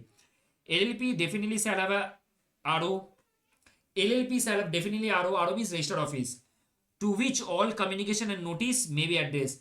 अरे सर इनकम टैक्स को नोटिस भेजना है एलएलपी को कि आपने लास्ट ईयर में 2 लाख रुपया टैक्स कम दिया था, तो ढूंढेगा क्या एमसीए के साइड में जाके कहाँ पे है, अगर उसका रजिस्टर्ड ऑफिस प्रॉपरली नहीं दिया हुआ है तो रजिस्टर्ड ऑफिस का address is very very important, वो चाहिए सर। अगर रजिस्टर्ड ऑफिस का एड्रेस प्रॉपरली नहीं होगा तो काम नहीं चलेगा सर, रजिस्टर्ड ऑफिस का एड्रेस मुझे चाहिए सर, एकदम चाहिए। समझ में आया क्या सर? यस। तो रजिस्टर्ड ऑफिस का एड्रेस होना चाहिए जहां पे आपका सारे notice and communication shall be given to the LLP। A document may be served on an LLP or a partner or designated partner sending by post। अगर आपको कोई भी कम्युनिकेशन दिया जाएगा तो पोस्ट के हिसाब से सेंड कर सकते हैं, सेंडिंग इट बाई पोस्ट, या तो रजिस्टर्ड पोस्ट, एक नंबर क्या है sir? By post, normal post, या तो रजिस्टर्ड पोस्ट। एंड तीसरा आपका as may be manner as be prescribe, जिस तरीके से प्रेस्क्राइब किया गया है एज पर द रूल्स उस तरीके से आपको दिया जाएगा। जहां पर भी ये वर्ड लिखा रहेगा ना एज बी प्रेस्क्राइब, मान के चलना वो रूल्स की हिसाब से प्रेस्क्राइब किया गया है, और रूल्स कौन बनाता है sir? CG, central government, okay. LLP में change the place of his registered office and file the notice of such change with the ROC. अगर आपने अपना ऑफिस वेस्ट बंगाल से शिफ्ट करके आपने कर्नाटका मूव किया है तो आपको कर्नाटक के आरओसी को बोलना पड़ेगा, और आपका जो स्टेट आरओसी था वेस्ट बंगाल उनको भी इन्फॉर्म करना पड़ेगा यस वी आर मूविंग, और उसके हिसाब से आपको कर्नाटका में एस्टेब्लिशमेंट के लिए आपको सर्टिफिकेट मिल जाएगा, ठीक है, और आपका विद रजिस्टर्ड ऑफिस चेंजेस, ठीक है। अगर आपने कोई भी कंट्रावेन किया रजिस्टर्ड ऑफिस और उसका चेंज किया रिगार्डिंग कोई भी लॉ को, तो आपको पेनल्टी कितना हो सकता है sir? 500 for each day, subject to maximum 50,000 for the LLP and is every partner. Sir every partner यहाँ पे एक कैच करने वाला वर्ड है, एवरी पार्टनर। सर यहाँ पे डीपी नहीं बोला है, तो सेक्शन 13 अगर सर सेक्शन 13 अगर कंट्रावेन करते, उल्लंघन करते, तो सर मिनिमम कितना है? 500 पर डे, 500 पर डे, और मैक्सिमम कितना बनेगा सर? 50,000 के ऊपर नहीं जाएगा। लेकिन इसमें एक ट्विस्ट क्या है सर इंपॉर्टेंट, सी मिलेगा सर एलएलपी को एंड पार्टनर को। यहाँ पे डीपी नहीं बोला है, मतलब अगर डीपी बोलता तो आप लोग मजा हो जाते भाई, अगर मैं स्लीपिंग पार्टनर हूं तो भाई बहुत मुझे मजा आएगा, क्योंकि डीपी तो रिस्पॉन्सिबल होगा, मैं तो भाई घर में सो रहा हूँ एंजॉय कर रहा हूँ। नहीं नहीं, आपको भी पकड़ा जाएगा, ठीक है, क्योंकि यहाँ पे एलएलपी एंड पार्टनर्स लिखा हुआ है। Got it? ये इंपॉर्टेंट है, छोटा छोटा लाइन, इंपॉर्टेंट लाइन, ठीक है। आगे बढ़ते सर, अब चलिए समझते एक बहुत इंपॉर्टेंट जो है इफेक्ट ऑफ रजिस्ट्रेशन। एक बार अगर आपका फॉर्म रजिस्टर्ड हो गया तो उस रजिस्ट्रेशन के लिए आपको क्या क्या बेनिफिट मिलेगा, ठीक है। एक बार अगर फॉर्म रजिस्टर्ड हो गया ना तो क्या क्या बेनिफिट मिलेगा, देखो सबसे पहले अगर on registration of the LLP, LLP shall suing and be sued, okay, मतलब किसी के नाम पे केस कर सकता है, वो किसी को सू कर सकता है, या तो खुद भी सूड हो सकता है, किसी को केस कर सकते हैं या खुद भी केस ले सकता है अपने ऊपर। मतलब अगर चाहेगा वो किसी पार्टनर के नाम पे केस कर सकते हैं, या तो कोई बाहर वाला थर्ड पार्टी उसके एलएलपी के नाम पे केस कर सकते हैं। दूसरा, doing and suffering such other acts and things as bodies corporate may lawfully do and suffer. भाई आप ना कोई भी एक्ट को, आप ना कोई भी एक्ट को, ओके, या तो आप बोल सकते हो कि आप कोई भी एक्ट में कोई उल्लंघन करोगे, एक बार रजिस्टर हो जाओगे तो आपको उस उल्लंघन के कारण सफरिंग करना पड़ेगा। मतलब सर गलती होगा तो माफी तो नहीं मिलेगा, सजा तो जरूर मिलेगा, आपको सफर करने पड़ेंगे। तीसरा sir, common seal if it decide to have one, sir optional है, लगेगा तो कॉमन सील लेना आप ले सकते हो, रजिस्ट्रेशन होने से आपके पास कॉमन सील का तो एक राइट आ जाएगा, आप ले सकते हो लेना है तो। या तो सर मैं ना एक्वायर कर सकता हूं, या तो मैं ना ओन कर सकता हूं, या तो मैं ना बना सकता हूं, या तो मैं ना सर आपका होल्ड कर सकता हूं, या मैं ना सर बेच सकता हूं। क्या भाई क्या बोल रहे हो तुम? यस सर, कोई भी टेंजेबल, इंटेंजेबल, मूवेबल, इमूवेबल कोई भी प्रॉपर्टी है तो आप एक्वायर कर सकते हो, होल्ड कर सकते हो, ओन कर सकते हो, डेवलप कर सकते हो, डिस्पोज भी कर सकते हो सर। मेरा मर्जी, मैं तो एलएपी हूं ना, मैं कुछ भी कर सकता हूं। यस करेंगे ना सर? चलिए नेम, अच्छा सेक्शन 15 में क्या बोला है sir? Every LLP partnership shall have either the words LLP partnership और एक्रोनिम एलएलपी। सर मैंने अभी आपको क्या बोला था, एक था ना कलोन बोल के, कलोन फूड्स एलएलपी, तो आपका जो नाम है, नेम जो है ना, उस नेम के लास्ट में आपका मतलब मैं बोल के सकते हो नेम के सक्सीड में, succeeding, succeeding to the name आपका एलएलपी ये वाला वर्ड जरूर मेंशन होगा, ठीक है। या तो बोल सकते हो लिमिटेड लायबिलिटी पार्टनरशिप, या तो एक्रोनिम आपका एलएलपी भी यूज कर सकते हो। No LLP shall be registered by the name which is in the opinion of the central government. अगर सीजी को लगा कि भाई आपका नाम अनडिजायरेबल है, अगर सीजी को लगा आपका नाम अनडिजरेबल है, मुझे लगता नहीं है भाई कोई आपने ऐसा नाम दिया है जो कोई कास्ट से या तो कोई रिलीजियन से या तो कोई धर्म से रिलेटेड है, तो भाई मुझे तो पसंद नहीं है, सीजी बोलेगा। या तो identical or too nearly resemble to that of the any other LP.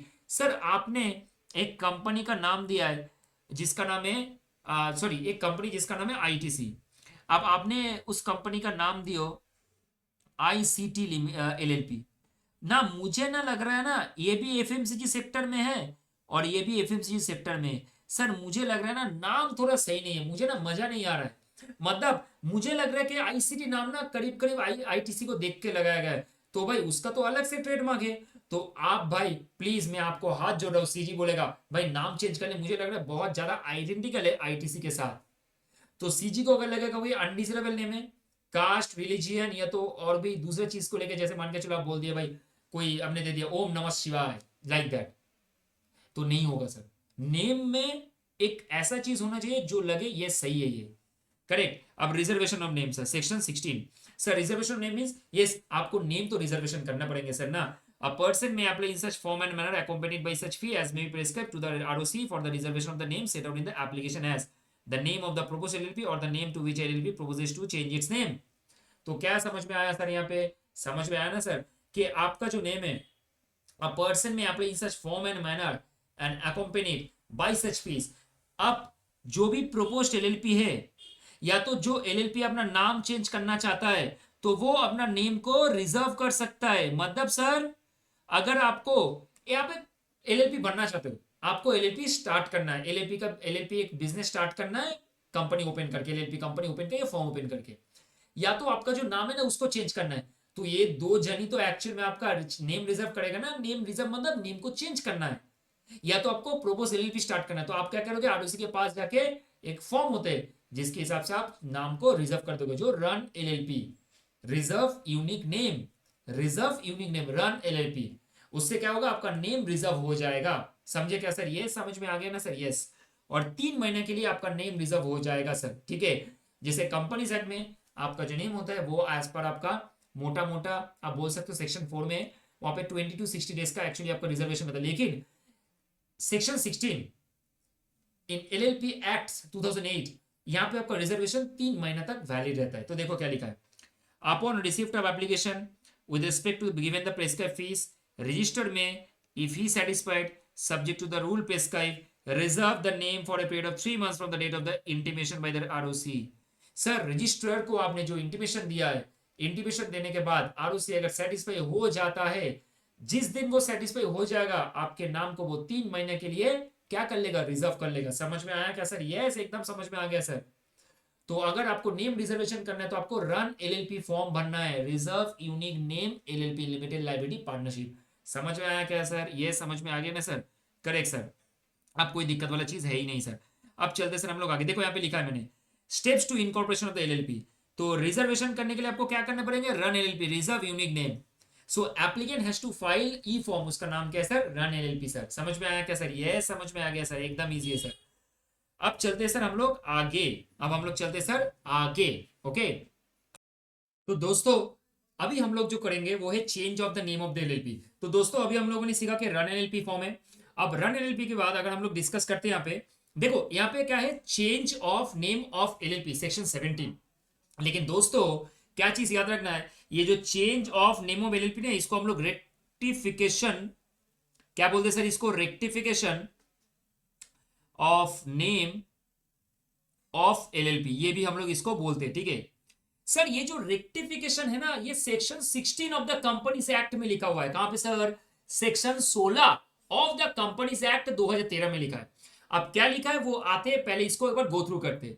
Sir ऐसा है, ये पर्टिकुलर सेक्शन में ये बोला गया है, notwithstanding anything contain in section 15 और 16 of this act, notwithstanding anything contain, okay, in section 15 and 16 of this act. अरे भाई छोड़ो ना 15-16 को, जो भी लिखा हुआ है यहां पे बोला गया है, अगर सीजी को लगता है कि भाई तुम्हारा जो नाम है वो बहुत ज्यादा आइडेंटिकल है, या तो तुमने जो एक्चुअल में ट्रेडमार्क यूज किया है वो trademark similar to that of the any other business which are actually affected, तो सीजी तो भाई आपको क्या करेगा, सीजी आपको एप्लीकेशन देगा। देखो क्या लिखा है यहाँ पे, CG okay on an application proper LLP को क्या दे सकता है, बोल सकते हैं भाई प्लीज चेंज कर ले, प्लीज चेंज कर ले तेरा नाम, क्योंकि इफेक्टेड एलएलपी या तो इफेक्टेड ट्रेडमार्क प्रोप्राइटर ने क्लेम किया है कि यस तेरा जो नाम है उसके नाम के साथ वो बहुत ज्यादा आइडेंटिकल है।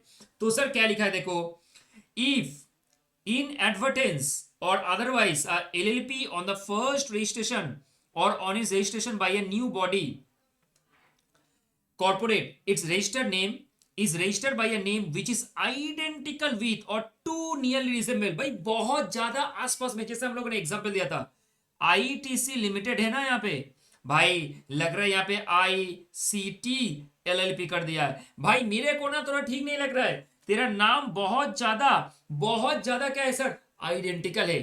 तो लग रहा है यस दोनों ही तो एफएमसीजी सेक्टर में, तो क्या करेगा ना भाई, रिक्वेस्ट करता है। देखो क्या बोल रहा है, is registered by a name which is identical with or too nearly resemble to the that of any other LLP or a company.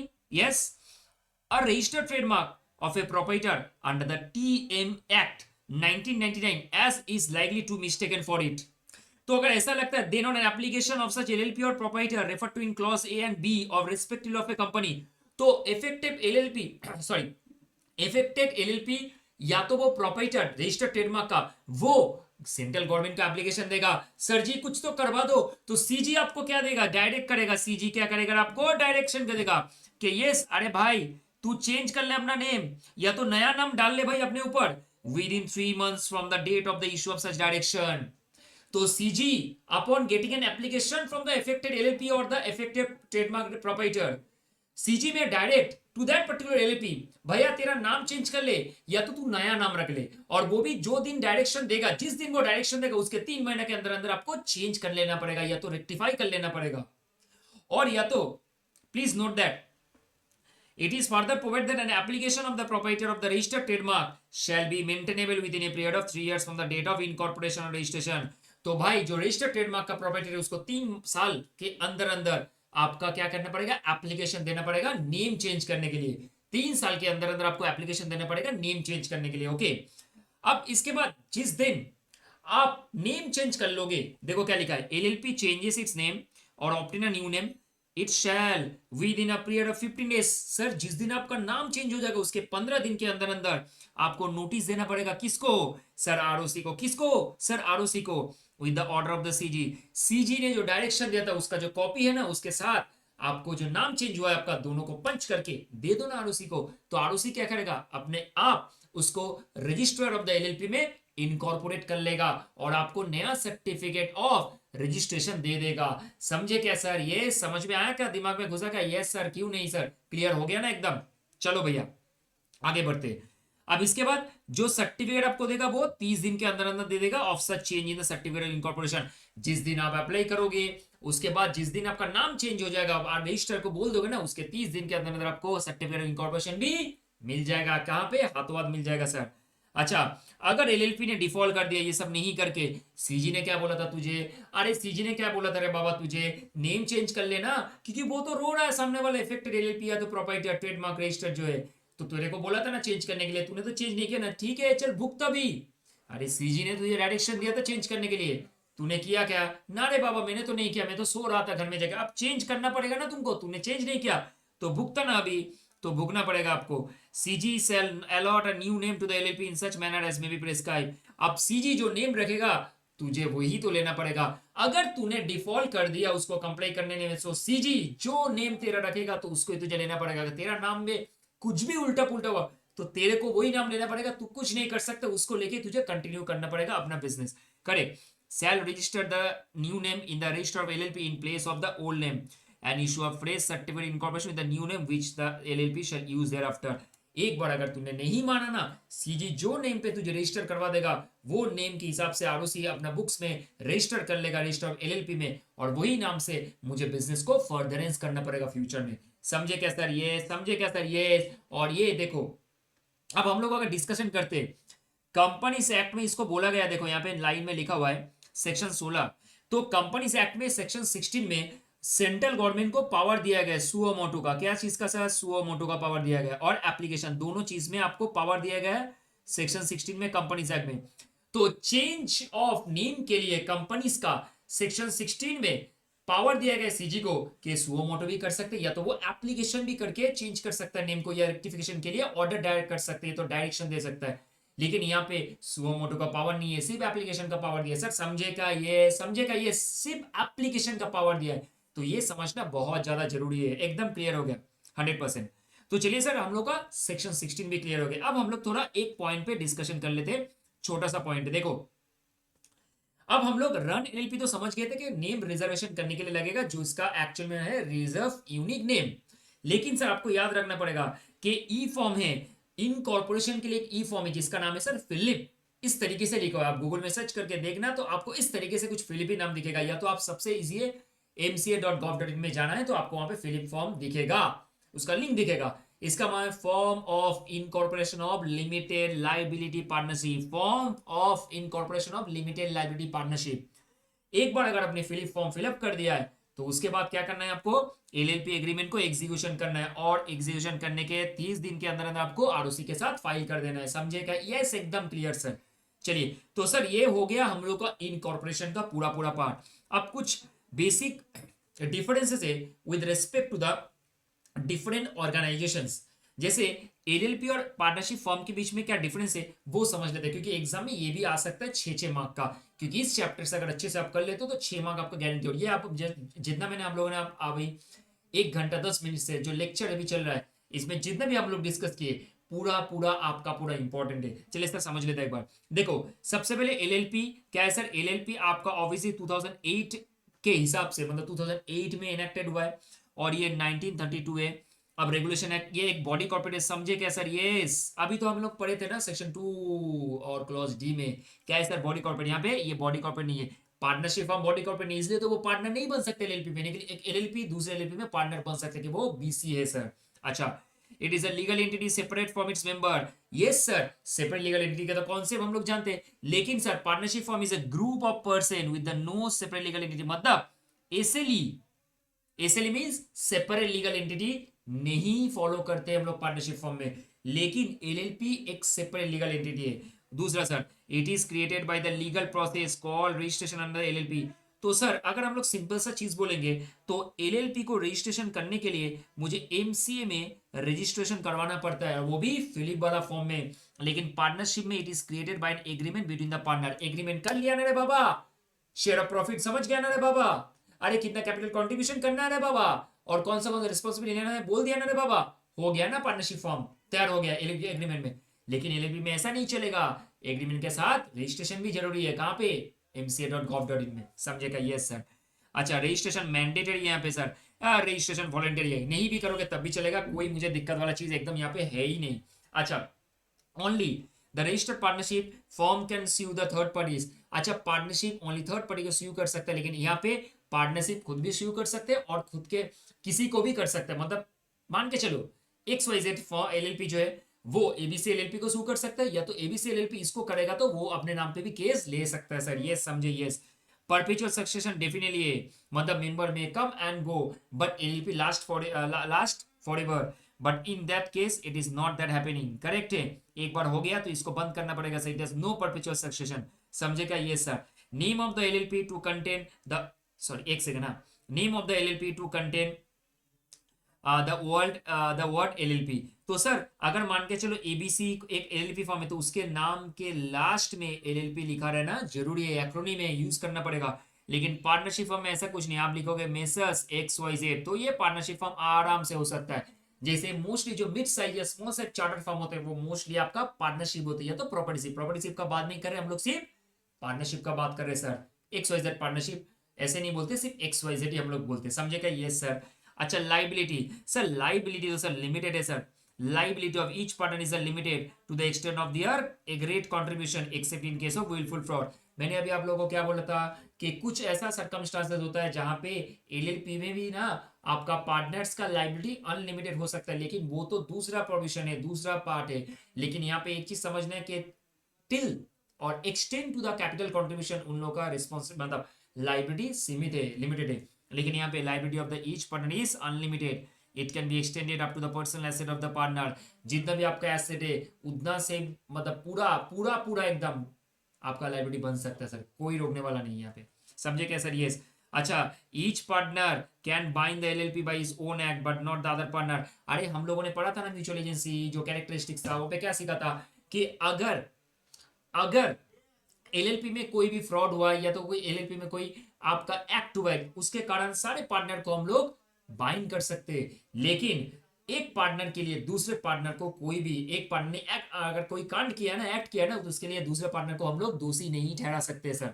लेकिन पार्टनरशिप में अरे भाई तूने किया ना रे केस बाबा, तूने कांड किया ना, सब भुगतो ना सर, सभी भुगतना पड़ेगा, सबको भुगतना पड़ेगा। ठीक है सर, समझ में आ गया। अच्छा, यहाँ पे 2 डीपी होना जरूरी है जिसमें से एक डीपी को रेसिडेंट इन इंडिया होना चाहिए, मतलब 120 दिन फाइनेंशियल ईयर में इंडिया पर रहना पड़ेगा। लेकिन यहाँ पे एज सच कोई प्रोविजन नहीं है सर, कोई प्रोविजन नहीं है। Common seal sir, common seal तो एक ऑप्शनल है, यहाँ पे ऑफिशियल सिग्नेचर ऑप्शनल है, यहाँ पे कोई कॉमन सील का कॉन्सेप्ट ही नहीं हो सर। अच्छा, legal compliance, only DP are responsible for all the compliance and penalties under this act. Section 8 ये चीज के बारे में बोलता है। Section 8 of the LLP act में कहा गया है कि all the designated partner is responsible for all the legal compliances, filing documents, filing statements and filing of any other document as may be prescribed। किसके ऊपर रिस्पॉन्सिबिलिटी आता है sir, DP के ऊपर। लेकिन all partners are responsible under the partnership act. तो sir दोनों में फर्क क्या है? Designated partner are fully responsible for submitting any document, filing any form, etc. in case of the LLP. But यहाँ पे पार्टनरशिप एक्ट में सारे पार्टनर्स पूरा रेस्पॉन्सिबल होते हैं सर। समझ में आएगा? Yes sir. LLP is required to file annual statement of account, statement of solvency, मतलब फॉर्मेट सर, मतलब फॉर्मेट, ठीक है। Annual return with the every registration of LLP every year. तो सर यहाँ पे कितना सारा फॉर्मेलिटीज है, मतलब लीगल कंप्लायंस है, लेकिन यहाँ पे एज सच कुछ नहीं है भाई। बैलेंस शीट बना दिया ना, पीएल बना दिया ना, फाइल करना दिया ना आईटीआर 5 में, कहानी खत्म। आईटीआर 5 में फाइल किया ना, पार्टनरशिप फर्म का आईटीआर 5 में होता है, फाइल किया ना रे बाबा, कहानी खत्म हो जाएगा ना। लेकिन यहाँ पे आपको, क्योंकि यहाँ पे तो आपका हाइब्रिड है, मतलब आपका कंपनी एंड पार्टनरशिप दोनों का ही तो आपका बेसिकली क्या है, एक सेकेंड, दोनों का ही बेसिकली क्या है, दोनों का मिक्स है ना, कंपनी एंड पार्टनरशिप का दोनों का ही तो मिक्स है। तो यहाँ पे आपका कंप्लायंसेस करने पड़ेंगे। करेक्ट, समझे क्या सर? यस। अच्छा, foreign national can become a partner LP, definitely foreign LP तो फॉरेन पार्टनर ये हो सकता है, पार्टनर हो सकता है एलपी में। यहाँ पे foreign national can not become the partnership firm. अरे भाई इंडिया का आदमी है तू, अरे क्या इंडिया का आदमी है तू, तो ही तू पार्टनर बन सकता है एलपी में। अरे तू कहाँ का है? अरे सर ना मैं तो वो वेनेजुएला का हूँ, तो भी तू बन सकता है। मतलब इंडिया के बाहर वाले जो फॉरेन नेशनल्स है वो भी एलएलपी में पार्टनर बन सकते हैं sir. Yes yes. Minor can not be admitted to be the benefit of LLP. Sir partnership form में हम लोग सीखे थे कि माइनर पार्टनर नहीं बन सकता है, लेकिन ये माइनर को हम लोग एडमिट कर सकते हैं with respect to any beneficiality with respect to the partnership. अगर कोई भी माइनर को हम लोग एडमिट करते हैं to the benefit of the partnership with the prior concept of the existing partner, जितना भी पार्टनर से वो सिर्फ बेनिफिट्स लेने के, मतलब जो भी पार्टनर से कोई भी माइनर को एडमिट कर सकते हैं पार्टनरशिप फॉर्म में कोई भी बेनिफिट्स के लिए, लेकिन इस केस में एलएलपी में माइनर नहीं आ सकता, एकदम ही नहीं आ सकता है, उसको लेना ही नहीं है सर। समझे क्या? यस। अगर ये आप 15 पॉइंट पढ़ ले तो सही है सर, चलेगा। अब सर एलएलपी और कंपनी में क्या बेसिक डिफरेंस है, देखो 2013 2008 समझ में आ गया। The person who contribute, the person who actually contribute, एक मिनट, हाँ, the person who contribute to LLP are known as the partners of the LLP. I'm repeating again, the person who contribute to LLP are known as a partner of the LLP. The person who invest, उन लोगों को क्या बोलते हैं sir? अरे member बोलते हैं sir.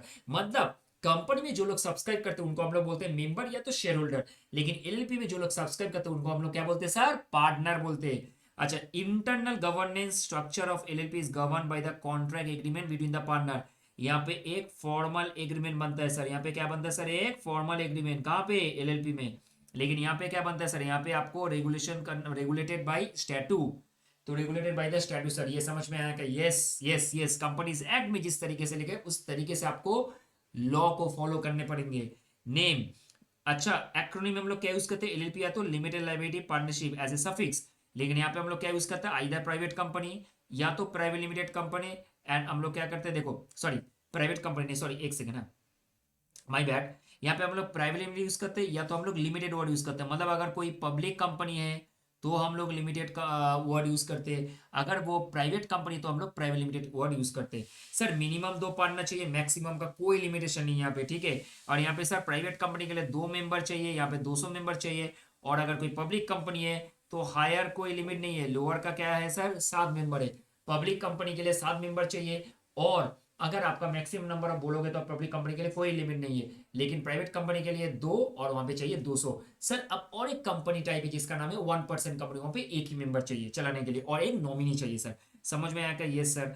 Liability of members and partner, liability of the partner is limited to the extent of agreed contribution. भाई मैं ना एलएलपी में पार्टनर हूं, तो मेरा जो लाइबिलिटी है वो मतलब लिमिटेड है with respect to the my contribution to the LLP form. लेकिन यहाँ पे liability of the member is limited to the amount unpaid on the share held by them. Sir इसका मीनिंग थोड़ा समझा दोगे क्या? Yes, why not. सोचो ना, अगर मेरे कंपनी में 10 रुपीज का शेयर्स का वैल्यू है, करेक्ट। अब उसमें से सर अगर उसमें से 10 रुपया में से 6 रुपया ऑलरेडी कॉल्ड हो चुका है, मतलब फेस वैल्यू 10 टका है, अब उसमें से 6 टका ही एक्चुअल में आपका कॉल हो चुका है, 6 टका कॉल हो चुका है, तो बाकी कितना बचा है? अभी भी आपका अनकॉल्ड पोर्शन कितना है? 4 टका। तो 4 रुपीज जो अनकॉल्ड पोर्शन है, दिस मच अमाउंट के लिए आप लायबल हो एज ए मेंबर और the investor as the share holder. तो कंपनी में जितना अनपेड पोर्शन है उसके लिए आप लायबल हो, लेकिन जब कंपनी मांगेगा आपको देना पड़ेगा। इसको बोलते हैं limited by shares, got it. लेकिन एलएलपी फॉर्म में जितना आपका एग्रीड कंट्रीब्यूशन है उतना तक आपका लाइबिलिटी लिमिटेड है सर। समझ में आया क्या? यस। अब sir business of the company is manage by the partner. तो एलएलपी में पार्टनर्स लोग मैनेज करते हैं बिजनेस को, लेकिन आपका कंपनी में डायरेक्टर मैनेज करते हैं, मतलब BOD. Okay, board of director लोग मैनेज करते हैं। मिनिमम कितना है सर? 2 डेजिग्नेटेड पार्टनर होना चाहिए। यहाँ पे क्या, प्राइवेट कंपनी में 2 डायरेक्टर, पब्लिक में 3 डायरेक्टर। सर मेंबर और डायरेक्टर में कुछ फर्क है क्या? यस, मेंबर मीन्स जो इन्वेस्ट करते हैं और डायरेक्टर मीन्स जो कंपनी को रन करते हैं। Director may be the member, but remember कि जो मेंबर्स है वो अलग है, कंपनी में जो डायरेक्टर है वो अलग है। कंपनी एक्ट में वो डिटेल में डिस्कशन किया हुआ है। तो प्राइवेट कंपनी के लिए 2 डायरेक्टर, पब्लिक कंपनी के 3 डायरेक्टर। लेकिन हम लोग एलएलपी के लिए सर 2 डीपी होने से चलेगा, जिसमें से 2 इंडिविजुअल होगा और एक को तो रेसिडेंट होना पड़ेगा सर। समझे क्या? ये सर क्लियर हो गया। तो ये हम लोग का एलएलपी पूरा डिटेल में कवर अप हो गया सर। समझेगा? चलिए आप कुछ चीजें मैं आप लोगों को बताता हूँ। मैं बोला था ना कि लास्ट तक आप बने रहोगे तो मैं कुछ इंपॉर्टेंट चीजें आपको बताऊंगा out of this particular topic. देखो चलो अब क्वेश्चन में चलते हैं। मैं आप लोग कुछ चीजें बोल देता हूँ जो बहुत इंपॉर्टेंट है। आप लोग रिवीजन के टाइम पे जब रिवीजन करोगे एग्जाम के एक दिन पहले, तो कुछ क्वेश्चन है यहाँ पे जो आप लोग फॉलो कर सकते हो। भाई एमसी को एक भी मत छोड़ना, क्योंकि ये छोटा छोटा चीजें आपके दिमाग में रहेगा तो ईजी होगा। ठीक है, केस स्टडीज में आपको बहुत हेल्प करेंगे। अच्छा, मैंने यहाँ पे मार्क करके रखा है कुछ। देखो यहाँ पे टोटल 6 क्वेश्चन है, 6 के 6 क्वेश्चन आपको पढ़ना है। अब सितंबर 24 में जो क्वेश्चन आया था, जैसे मैंने आप लोगों को बोला सितंबर 24 में क्या क्वेश्चन आया था, स्मॉल एलएलपी आया था, 2 मार्क का आया था। और आपका section 17 rectification of the name आया था। 2 को छोड़ के आप बाकी सारे क्वेश्चन कर सकते हो।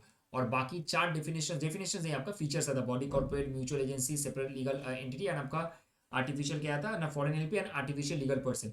इन चारों को छोड़ के भी आप थोड़ा मतलब इस चारों को थोड़ा कंपेरेटिवली आप कम इंपॉर्टेंट देके पढ़ सकते हो। बाकी आप पूरा पढ़ना है आपको। ठीक है, सितंबर 24 वाला आप अभी फॉर द टाइमिंग, क्योंकि एग्जाम सामने तो याद है तो ठीक है, नहीं तो आप उसको छोड़ के जा सकते हो। टाइम मैनेज होगा आपका, सेव होगा थोड़ा टाइम। ठीक है, तो बाकी का 6 क्वेश्चन पूरा करना है। इसमें से सबसे ज्यादा इंपॉर्टेंट जो मुझे लग रहा है ये वाला क्वेश्चन इंपॉर्टेंट है, मैंने मार्क नहीं किया है। 4 नंबर क्वेश्चन बहुत इंपॉर्टेंट है, जहां पे इफेक्ट ऑफ रजिस्ट्रेशन होने से क्या इफेक्ट होता है मैंने आप लोगों को सिखा दिया था। उसके बाद LLP is an alternative corporate business vehicle that gives the benefit of limited liability of a company and the flexibility of the partnership। तो जो हाइब्रिड है ना, क्या बेनिफिट्स आपको मिलता है, मतलब need and benefit of the LLP, वो आपको लिखना है यहाँ पे। आंसर दिखा देता हूँ। और explain the essential element of the incorporate or LLP under the LLP act. तो एसेंशियल एलिमेंट्स क्या क्या है वो भी देख लेते हैं एक बार। चलिए सर एक बार आंसर देख लेते हैं एक बार आराम से। देखिए मैं अगर आपके साथ डिस्कस करता हूँ, यहाँ पे देखो ये वाला आपको पता है इफेक्टिव रजिस्ट्रेशन इंपॉर्टेंट है। अब देखो यहाँ पे लिखा हुआ है, अगर एलएलपी एक ऑल्टरनेटिव कॉर्पोरेट बिजनेस व्हीकल है that gives the benefit of both the company as well as the flexibility of the partnership, traditional partnership. तो इस केस में आपका लिमिटेड लाइबिलिटी है, ये आपको लिखना है। और फ्लेक्सिबिलिटी ऑफ पार्टनरशिप का भी बेनिफिट देता है, जहां पे म्यूचुअल एग्रीमेंट्स होते हैं, terms and condition better, partnership का बहुत सारे बेनिफिट्स मिलता है। अब अगर हम लोग डिस्कस करते हैं क्वेश्चन नंबर 6 पे, जहां पे एसेंशियल एलिमेंट्स लिखा रहना पड़ता है, तो टू इनकॉर्पोरेट एलएलपी, यहाँ पे देखो क्या लिखा है, to complete and submit incorporation document in the form prescribe with the ROC. तो इलेक्ट्रॉनिकली हमको सबमिट करना पड़ेगा क्या, फिलिप। क्या सबमिट करना पड़ेगा सर, फिलिप। ठीक है, आप बैकेंड में लिख सकते हो फिलिप फॉर्म, ई फॉर्म जो है फिलिप फॉर्म। ओके, 2 पार्टनर होने चाहिए फॉर इनकॉर्पोरेशन। क्या कितना होना चाहिए सर, 2 पार्टनर होने चाहिए। ठीक है, रजिस्टर्ड ऑफिस होने चाहिए जहां पे सारे कम्युनिकेशन आप डालोगे। ठीक है, to appoint minimum 2 individual as DP who will be responsible for the number of duties including doing all acts, matters and things as required to be done by LLP. At least one of them should be resident in India. और उसके बाद a person or nominee of the body corporate intending to be appointed as DP, LLP should hold the DP identification number allotted by the Minister of Corporate। तो मतलब आपका DP भी दिया जाएगा sir. अरे कंपनी में डायरेक्टर आइडेंटिफिकेशन नंबर होता है, डीन होते हैं, यहाँ पे डीपिन होगा, डेजिग्नेटेड पार्टनर आइडेंटिफिकेशन नंबर। तो बहुत इंपॉर्टेंट ये क्वेश्चन मुझे लग रहा है बहुत ज्यादा इंपॉर्टेंट है, आप लोग देख सकते हो आराम से। To execute partnership agreement between the partners inter se और between the LLP and its partner, जो भी एग्रीमेंट होगा किस तरीके से एलएलपी एंड पार्टनर्स के बीच में एग्रीमेंट है वो भी डिस्कस करना है sir. In the absence of the agreement the provision as set out in the first schedule of LLP act 2008 will be applied and LLP name. तो सर मैं बोलूंगा क्वेश्चन नंबर 4, 5, 6 को ज्यादा से ज्यादा ध्यान देकर इंपॉर्टेंस देकर पढ़ना है, क्योंकि एग्जाम में नहीं आया है। ठीक है, अब चलिए सर कुछ चीजें मैं आपको बताऊंगा जो मैंने हाईलाइट किया है। ये क्वेश्चन थोड़ा हटके आया हुआ है, मतलब ये आपके यहाँ पे टॉपिक में गिवन नहीं है सिलेबस में, फिर भी आपका आया है। जैसे मान के चलो जो क्वेश्चन नंबर 7 है मैंने जो दिया है, discuss the liability of the LLP and its partner in case of fraud as per the provision of LLP act 2008। ये जून 23 का क्वेश्चन है, जो कि सेक्शन 30 में कवर अप होते हैं, सेक्शन 30 में कवर अप होते हैं। तो इसको आपको पढ़ के जाना है सर। ये आपको कहाँ पे मिल जाएगा, जून 23 का क्वेश्चन डाउनलोड करना है आपको, इंस्टीट्यूट के वेबसाइट में जाके आपको मिल जाएगा प्रीवियस ईयर का जो क्वेश्चन है। वहां से आपको जून 23 में ये आंसर इसका मिल जाएगा, सजेस्टेड जो आंसर है, ठीक है, सेक्शन 30। उसके बाद procedure for maintenance of books of accounts, other records and audit of LP, section 34।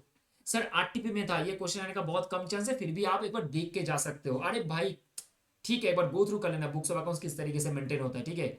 मे 22 के आरटीपी में है, तो आपको मिल जाएगा इंस्टीट्यूट को वेबसाइट पे। Similarly explain the provision related to the registration of changes in the partners under LLP act. Sir partners अगर change करेंगे तो क्या प्रोसीड्योर है रजिस्ट्रेशन का, वो पढ़ना है आपको। ये आपका सेक्शन 25 बताएगा, जो कि दिसंबर 23 का क्वेश्चन है, तो ये भी आपको इंस्टीट्यूट को वेबसाइट में मिल जाएगा।